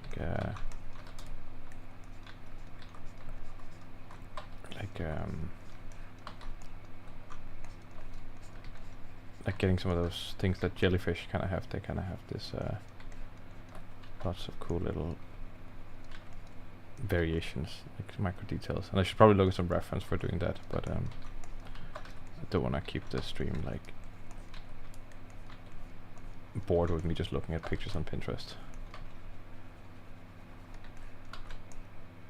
I keep this rolling.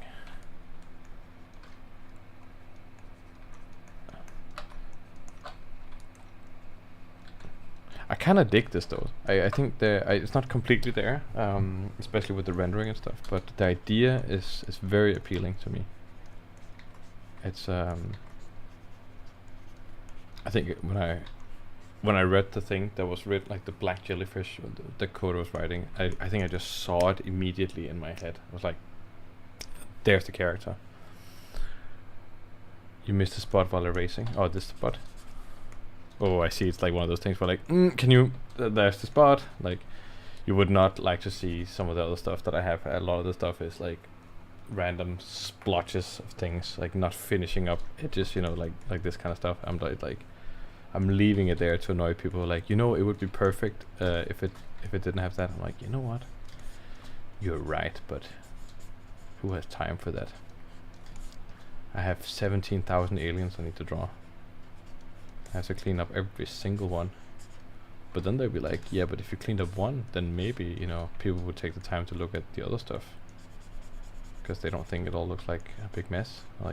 I'm like, yeah, you're right, but my brain says, no, no, no.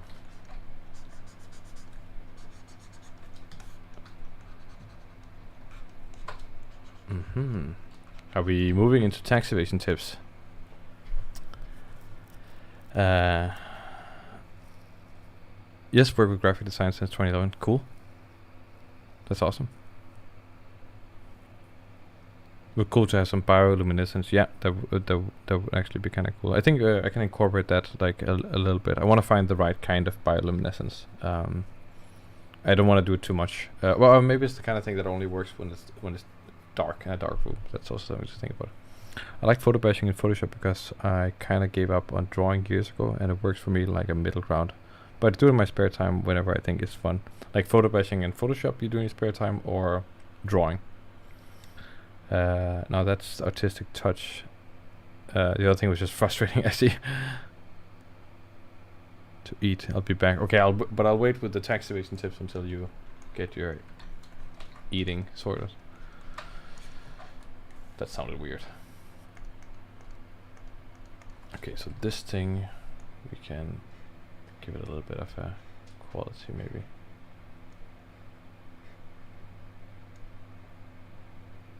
And then we can say like screen maybe. And then we have that thing kind of happening. Maybe we then have like a really intense light happening here.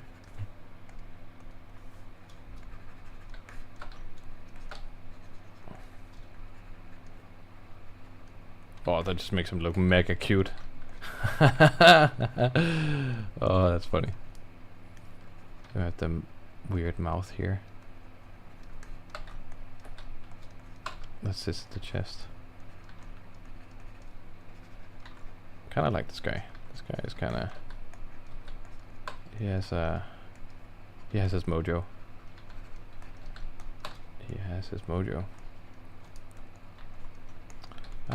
Probably a little bit less rough on the stuff. It does have a. It looks distinct. You know, you're looking at it, you're like, I don't think I've seen that before. It's like it pops a little bit. I like it. It's not. Oh, thanks for posting portfolios in the chat, by the way.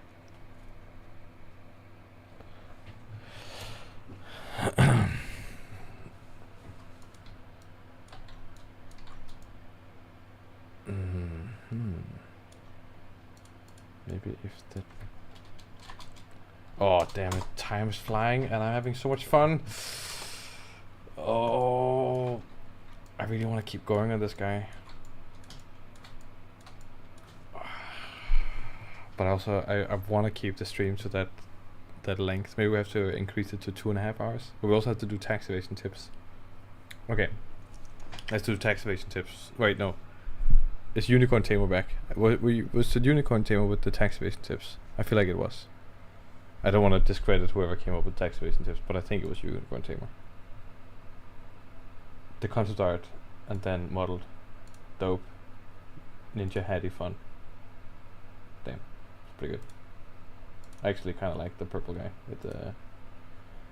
Do you have time limit for the stream? What's stopping you from keeping it until 3 AM? Nothing is stopping me from going until 3 AM. I like nothing. It's just out of. I guess I'm just trying to make the stream into like a something people can count on. Be like, okay, there's the 2-hour stream, and it's gonna be a solid like 2-hour experience. And then you're like, yeah, what if it was a solid 8-hour experience? Then it's like, yeah, yep, you know. I mean, there's nothing stopping me really.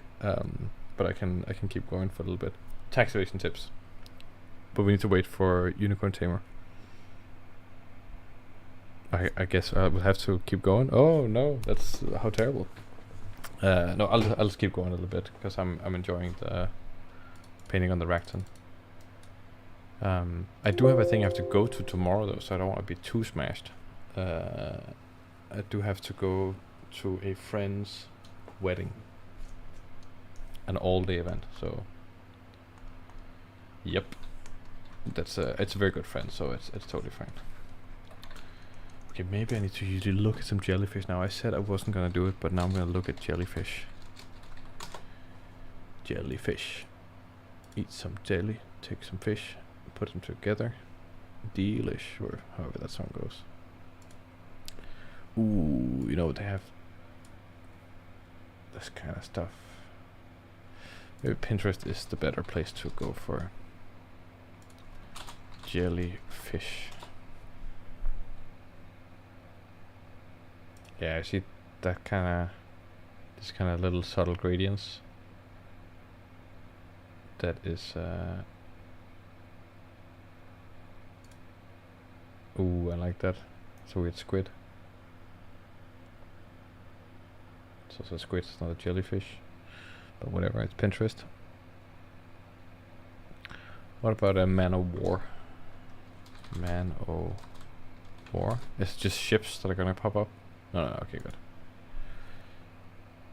This is such a bizarre creature. It's 4 different organisms together. The Man of War. What? These are so... Yeah, this is crazy. They literally use their head as a sail.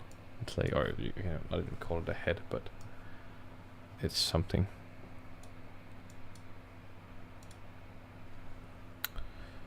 Tax evasion tips. I'm still thinking about tax evasion tips.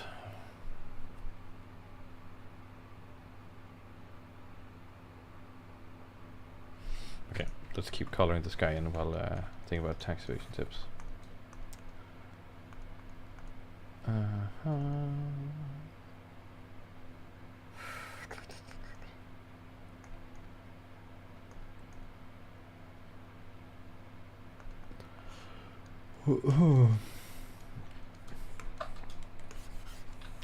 That's not.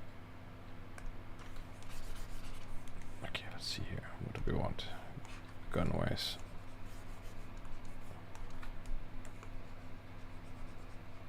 It's a brighter gun. Just to get that. Just to get some stuff going.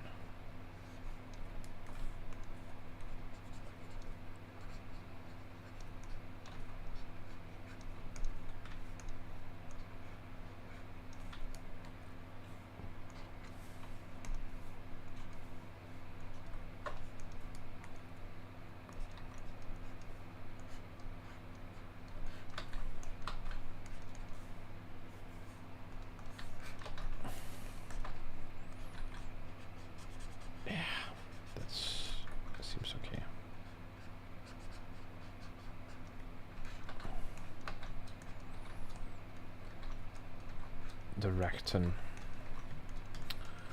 Okay, these little color things.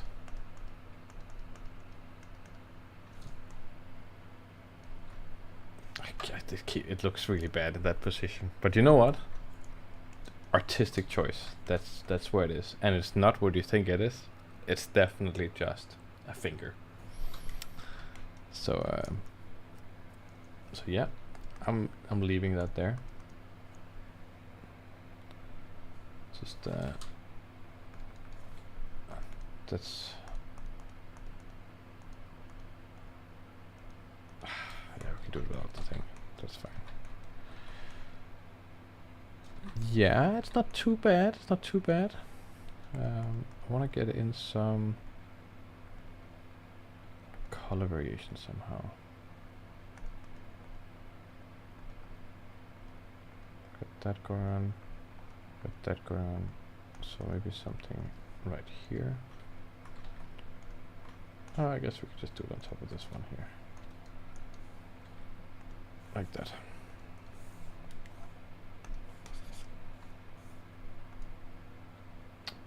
Maybe some soft light. I'm getting an interesting.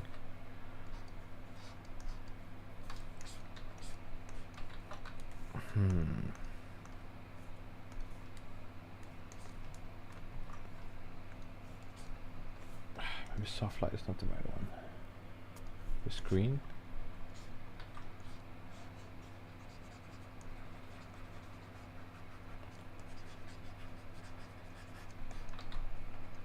No, I don't like that. Maybe it's more around here. The internals. We gotta give it a little bit of something. A little bit of refraction. So it looks like something is happening in there.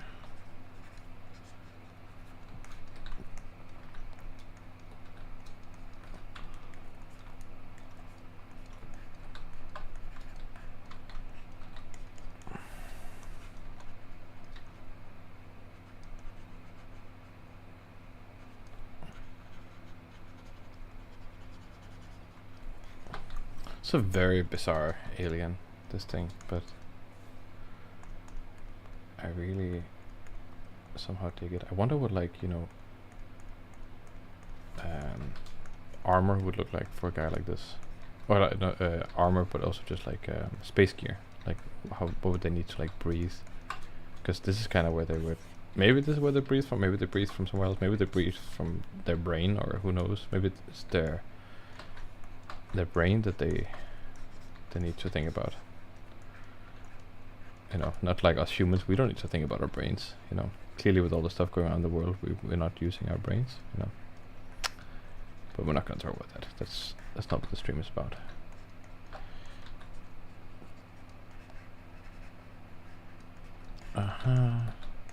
Kind of feels like something is missing within there. So we're gonna go to this here, and then just give this a little bit of a pump with this here.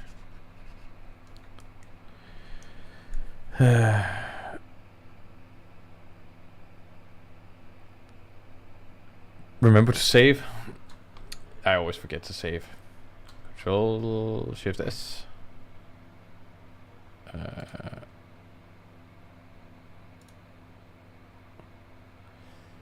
Where should I actually save this? Maybe over here.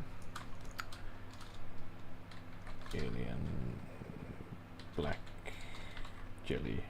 No, Racton. There we go. It has been saved. Thank you. I often lose stuff, by the way. I really do. And I just rely on Photoshop auto recover. Your character face kind of looks like a leaf sheep. That's interesting. Is it missing some spikes or spikes for the armor to make like opposite feeling to the blobby? Yeah, that could be a thing. I have like armor plating spike kind of look like hairs or something. He looks so huggable. Would he sting me if I hugged him? I mean, the thing is that his mouth is kind of sitting on the chest, and we kind of like to put, you know, our chest right there. So maybe that would feel weird. Yeah, let's just say he would sting you, or something like that. I like it, especially from far away. It has that like quality. It's actually not too bad. This turned out great. This is the best thing I've made on stream. That's one of the better things I've made even. It's like and the stream was here to witness it. That's unique. We do little doodads like this, just to give it some quality.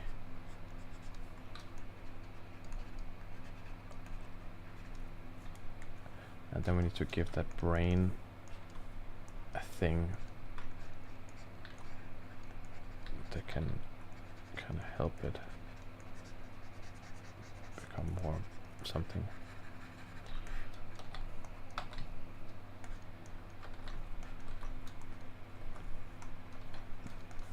Cool. I'm gonna make some parts a little bit thicker by painting them over with something a little bit darker here.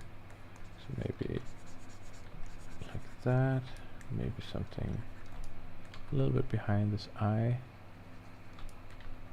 Maybe this thing over there. And then we were thinking about bioluminescence. Kind of want to compose this thing the right place.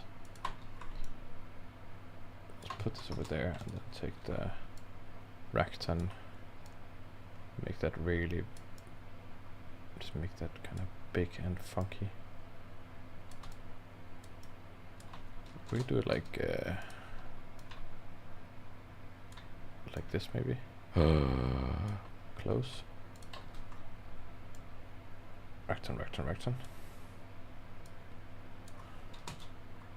Maybe one of them is reversed. Like that. And then gonna put it at the back. Then we can crop the image a little bit, so we kind of get a more even, like making good kind of graphic design decisions for your stuff. It can really help elevate your stuff, I think. I'm just gotta have a good background color also. It's very black on black. Maybe it's something more like, oh, that looks kind of badass. Let's see here. What can we do with this? Maybe just something kind of like this. It makes it kind of hard to see the design, but it's just kind of fun. I'll turn that off for now. Just looking at them on the yellow. Unicorns, but I didn't miss the tax evasion tips today. Nope, I was waiting until you got back, Unicorn Tamer, because I knew you would be in for it. Okay, let's do the tax evasion tips now. And I still haven't come up with anything.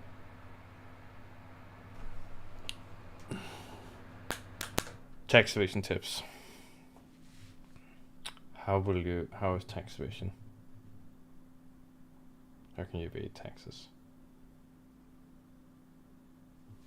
How can you evade taxes? But we have to do the thing where we're not actually giving tax evasion tips. It has to be something that's related to that.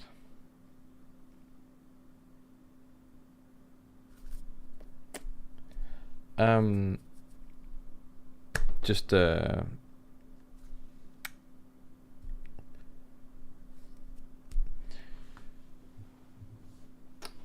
so you want to evade the taxes, right? So if you just don't pay them, right? If you just don't pay the taxes, I know how to evade taxes. Okay, this is not a tax evasion, but it is tax evasion. Okay, you go outside, right? You go outside into somewhere you live, and this, I think this works in every country. Technically. So this is actually, it's internationally viable. At every country you can do this, I think. Go outside. Then you find a car that isn't yours. Then you break into the car. So it's already getting a little bit dodgy here. And by the way, I'm not recommending this. You know. You break into a car that's not yours. You hotwire the car, which you obviously know how to do. I think the audience of this stream, they know how to hotwire a car. Hotwire the car. Then you drive somewhere far away. Then you go to a police station. Maybe you should drive to a police station. You drive the car to the police station. And then you turn yourself in. Right? And then they're going to be like, well, that's prison. Now you're in prison. I don't think you pay taxes when you're in prison. See what I did there? If you pay taxes while you're in prison, well, you're not having any income. Maybe you're still having income. Are you still paying those taxes? Well, if you're still paying taxes, then you're in the prison, and the taxpayers' money, they're going to prison. So, and it's expensive to have people in prison. So, you know, it's kind of like your tricks on them, right? And freedom is overrated. It really is. I think most of us would do better in solitude. I have several friends who are like, I think prison. Yeah, like, and I know they mean it genuinely. Not that they actually want to go to prison, but let's say the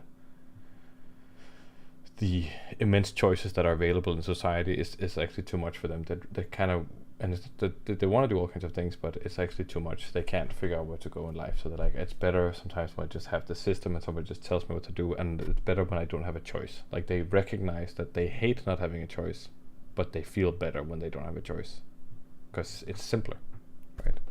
So they're like, prison. I'm like, no, not prison. Like, prison good. I'm like, no. So that's the tax evasion tips right there for you. And cable TV streaming and so on is pretty good prison. I mean, it depends on what you did, right? I mean, so I think the car jacking thing, it's one of those things where you didn't kill someone, right? So people are not going to be that afraid of you, but you did steal a car, and if you like hotwired it, that shows skill, right? I think if you went to prison and you came out, you're like, yeah, I was in prison, man. So what did you do? I stole a car. It's like, why did you steal a car? Well, I was trying to dodge taxes. Then you avoid that that part, but then you're like, yeah, but I hotwired it myself. There's gonna be a little bit of, and at that point when you're doing this thing, then everyone's gonna have been playing like GTA at some point in their life, so they know how awesome that is, you know. So everyone's gonna have that like slight respect for you, like, whoa, you hotwired it. Yeah, man, I can show you, you know. And then it's like, you see, so you have to find a crime that also gives you respect, you know. That's the real trick. That's the real trick. Oh, maybe I can just give that in there. Oh, that's the wrong one.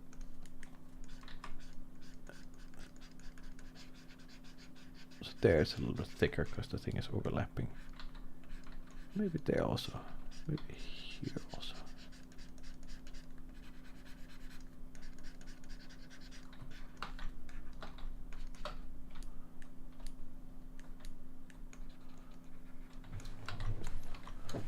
Bioluminescence. I mean, it could be interesting if we're.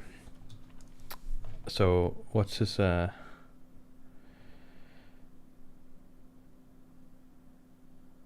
Danish prisons are a joke. If it should be a punishment, oh yes, it should have like a sea lamprey gills on the side of its head to breathe. I mean, that could work. Have you heard of this country named Greece?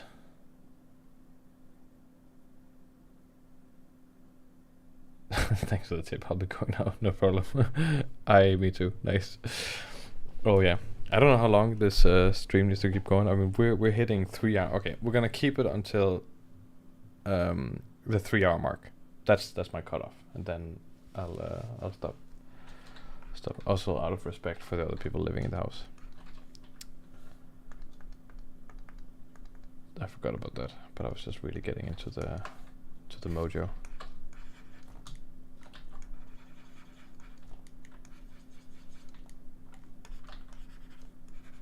Maybe a little bit before 3 hour stuff. That's where it's there.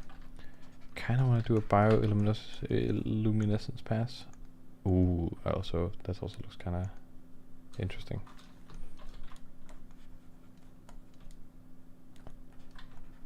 I kinda just wanna have these little scratches on the reflections and stuff. Okay, let's see if we turn this off. What would be luminescent? Color dodge.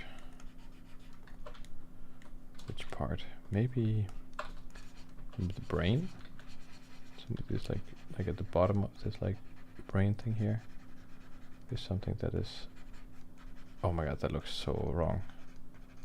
Maybe not. Maybe it looks fine. It does have a vibe. And then it can start glowing at the inside of this thing here, kind of like this. Ooh. That's, you know, hitting the rim of this kind of stuff. So that's a pretty interesting bioluminescence there. Right. Maybe some little spots here and there along things that we would never think of.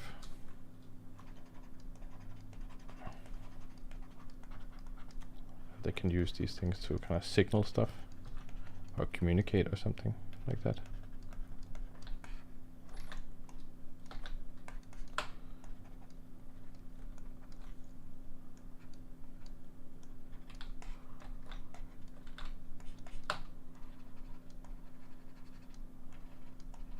Something along this here.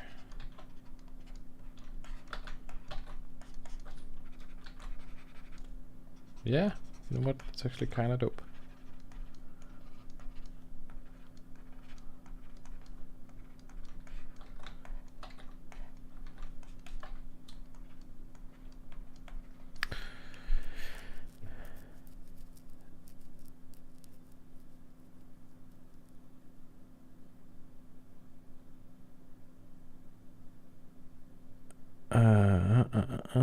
Do you have the so Unicorn Tamer writing? Do you have the gray part of the body in a separate layer? So you mean the dark gray part? So I mean, I guess I'm just imagining. I'm not actually imagining it's a jellyfish. I'm just like imagining that it's like this like dark transparency thing. Also maybe some glow around the organs. Sorry, excuse me.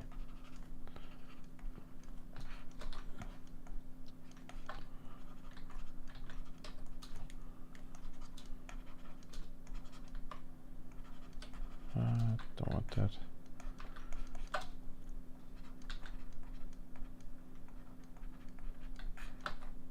No, I don't want that. Oy, oy. This can come down a little bit.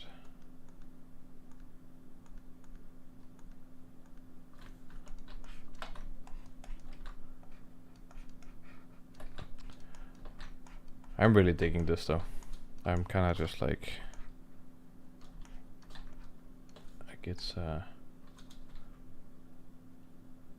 it has a vibe. I've never quite seen something like this before. I'm really digging this Recton. And I appreciate that you guys were here to kind of see the evolution. It's a little bit like a lot of stuff happening right there now, but and I quite like this. Whatever's happening here, this has like a comfortableness to it. I want to try to draw some like gear on this guy. So I'm gonna put this stuff like so. There.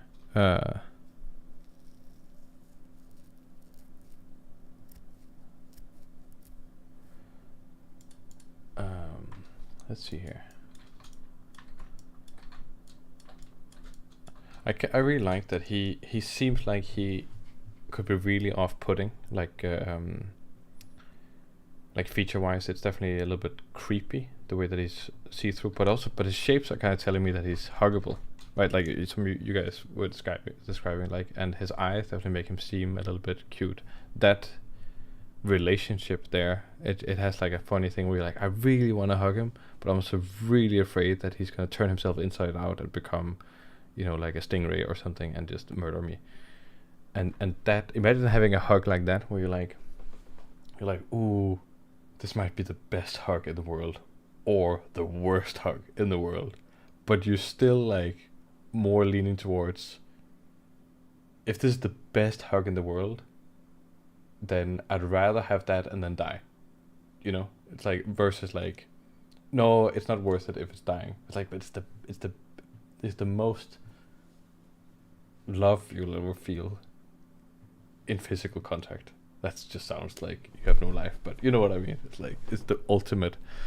You know, there's a tension going on in the design, and I think that's I couldn't ask for more, basically. I know I made it, but I'm happy that it turned out this way. For me, at least. And you guys thinking like, oh my god, he's such a retard. He has no clue that. No, sorry. He has no clue that it's. Yeah, it's kind of baller. I dig it. Okay, closing time. We can do that in the last 15 minutes.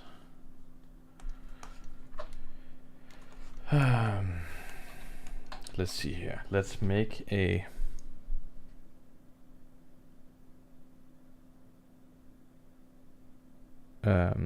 Yes, no, he looks hella vulnerable. That's why we're drawing some things. I'm thinking he has some mad regen abilities. Like that's his core competency, but he's also mega slow.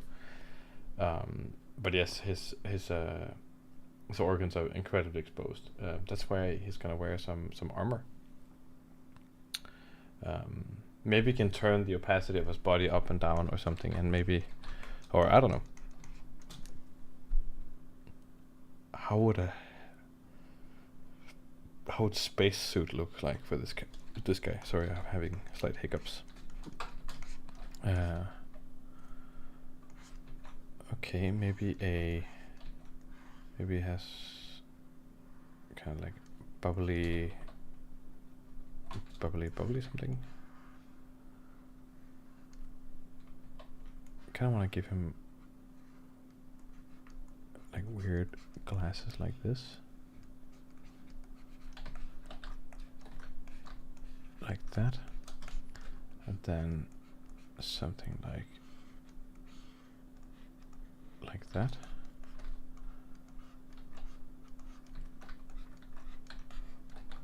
Yeah, oh look at that. Look at that. That's baller. I can see like I can see where this is going. So we got those glasses there. I think actually that's one of those moments we were talking about before with like really visualizing the thing before you make it. Like here I was like very distinctly be like I was playing a little bit with the shape with my hand just to be like blah blah blah, and then at some point I kind of just stopped and I was like, it needs to look like this, right? And then you hit that exact thing, and then you're looking for that feeling and that combination of like slight derp, but enhancing that maybe the curiosity in the eyes. Kind of the eyes are very curious, like kind of like a snail's eyes, where they're out there. They're like, oh, we want to experience things. They're not protected and like sunken down. And then the glasses, they emphasize that feeling a little bit. Okay, this head thing is gonna be, we're not gonna make it like space here right now, but I kind of want to do like a breathing apparatus for this mouth thing here. So maybe that looks a little bit, man, we're talking about having the breathing somewhere else, but let's do some kind of protective thing for the mouth. Maybe still with tubes. I get that it's not necessarily the breathing, because that could be fun to handle a slightly different way. But we're gonna handle it like this, kinda.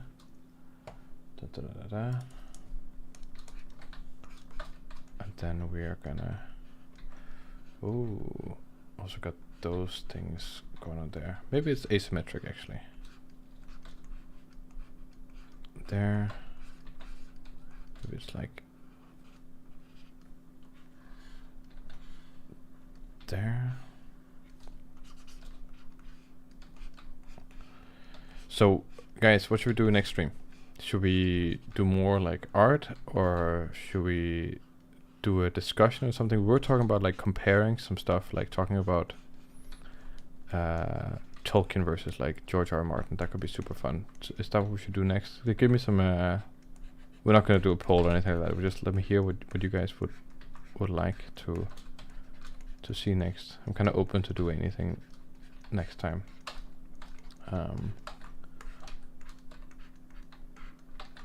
And it is definitely fun sitting and making something. I think everyone can kind of get behind that, but it could also be fun to do a discussion of some sort. Yeah, that's that one there. Maybe and then having some kind of like a wife beater. What's that called? Like a tank top.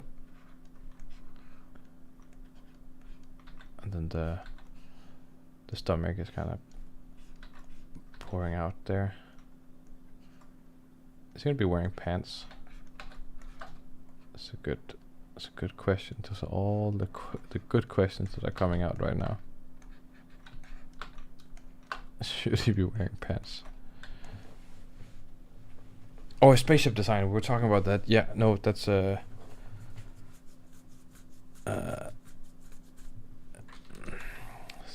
spaceship design. I would not be opposed to that either. But I want to get a feel for the crowd. I want to get a feel for the crowd. I don't know what I'm saying, but I'm also trying to draw this like thing at the same time. You know, it's a little bit like, I think it's cool, but I'm also looking at like, what the hell have I made?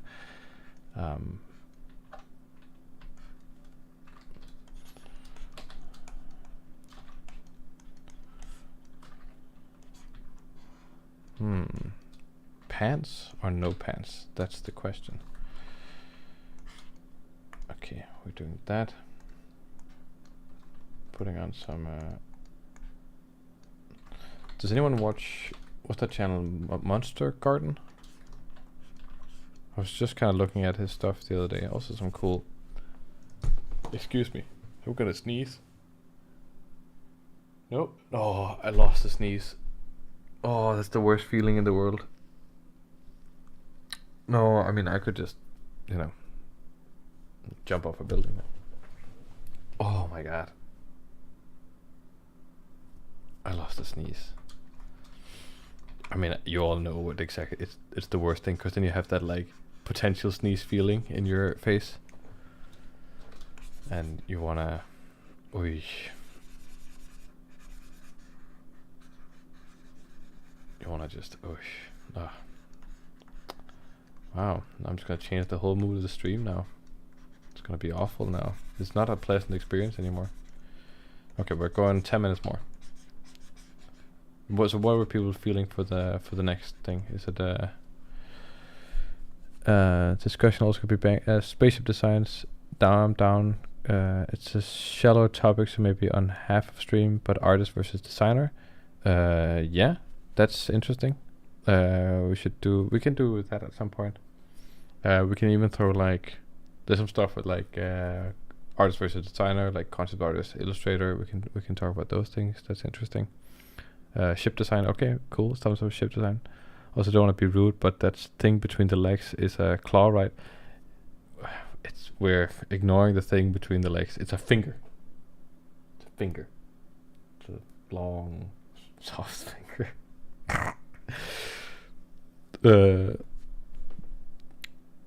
What do we wait? I'd also like to see spaceships, but whatever is cool. Okay, so there are some things. Anything sci-fi is like golden for me. So, spaceship stuff. Search up Combine Super Soldier sometime of armor plating like that with the hairs on it. Okay, sorry, Spine, you've been saying, so I'm gonna Combine Super Soldier. Combine Super Soldier.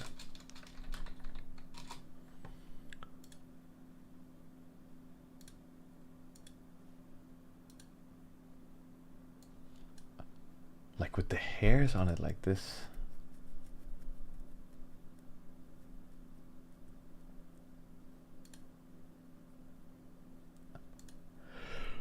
With the hairs on it. What do the hairs do? Because that's my first question. Like, what do the hairs do? It's like, well, they're just organic something. It's like, but what do they do?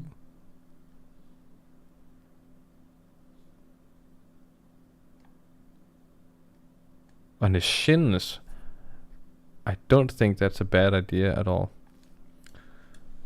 On the shins, I think maybe we can do some armor like that. Maybe this armor is also just a bit too boring. Like it's a bit too like just like punky, like ragtag put together. I really do dig the glasses, but maybe I don't dig this stuff that much. We can do something a little bit more crazy. Let's go crazy. Sorry, I'm gonna do this. Maybe you're liking it. I mean, I don't think so. But the glasses. So we're gonna go a bit more wackety source. So we're gonna take this guy, just plot him down a few seconds here. Oh, we only have 6 minutes left. So we're gonna go real bonk nutsers with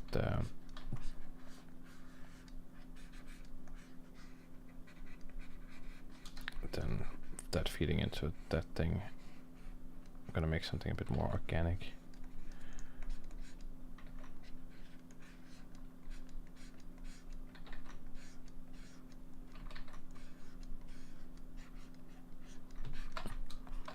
Like that, maybe some tie-ons like that.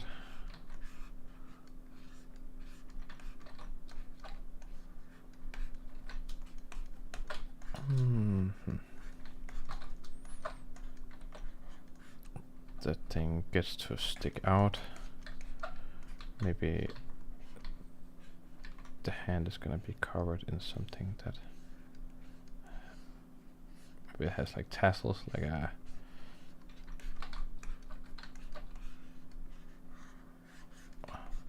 thing like that.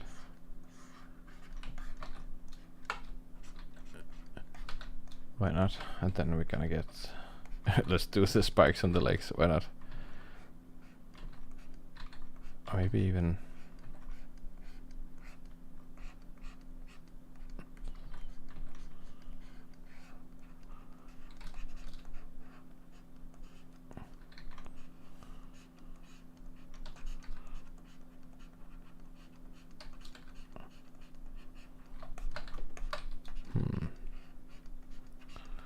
Okay, now I'm just concentrating like hard to just draw this thing. It's also, I'm melting in here, I'm so warm. I need to figure out my heat situation in here. Because these days it's just mega warm. Getting no air.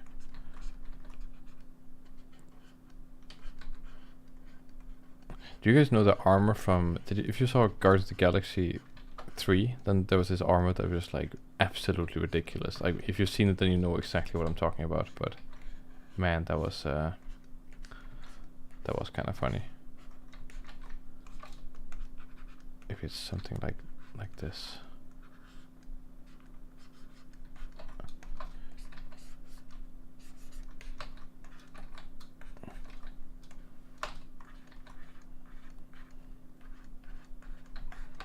Kind of looks like a little smiley who's like, oh no, or he's like, ooh. That's kind of funny. And then here, maybe this is like a big, weird, bubbly thing. Or something along those lines. I kind of want to do a thing that's integrated like soft shapes with hard shapes or something. I think that's what ideally like to do, but I don't have that much more time now, and I think I'm losing the mojo slowly. I'm gonna try something different for the class at some other point, but we got this guy. We got this Racton, and I think it looks actually pretty baller. Like, this was unique. This was definitely unique. Racton.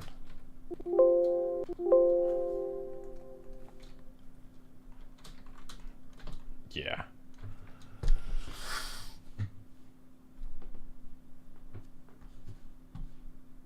Come on. Come on. Okay, I'm just gonna take one last look at the chat, and then we're gonna wrap up the stream and so on and so forth. Okay, cool. Some random handle helps sense vibration via communication. Yeah, that's true. So they speak in vibration and light patterns with the biolumin in the organs. Yeah, exactly. I guess I don't know how they communicate these things, but I think the glowing lights could be a cool way of communicating, or maybe they make, squeak sounds or something. But yeah, he looks like an average American to me with the armor. Yep. That's not the look I want. Is Denmark a warm country? Nope. Is Denmark a warm country? Well, I mean, in the summer it's warmish, but I wouldn't say it's a warm country. I think it's known as a colder country. Yeah, that's cool and interesting. Certainly not a generic alien. Save. Whoosh. Saved. I saved. Alright. Well, I feel like that kind of wraps it up for the stream. We managed to do something that was kind of cool, so I feel like we're only getting better and better. So each stream will be more awesome. I'm kind of feeling like the next stream will be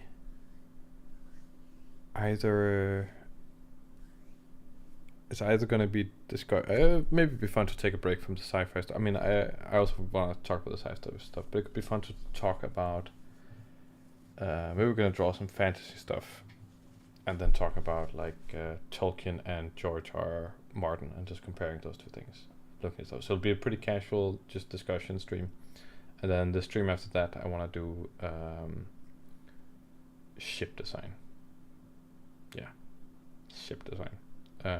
And maybe I'll do an extra stream in the weekend, not this weekend, but the weekend after that, or something like that. And then we can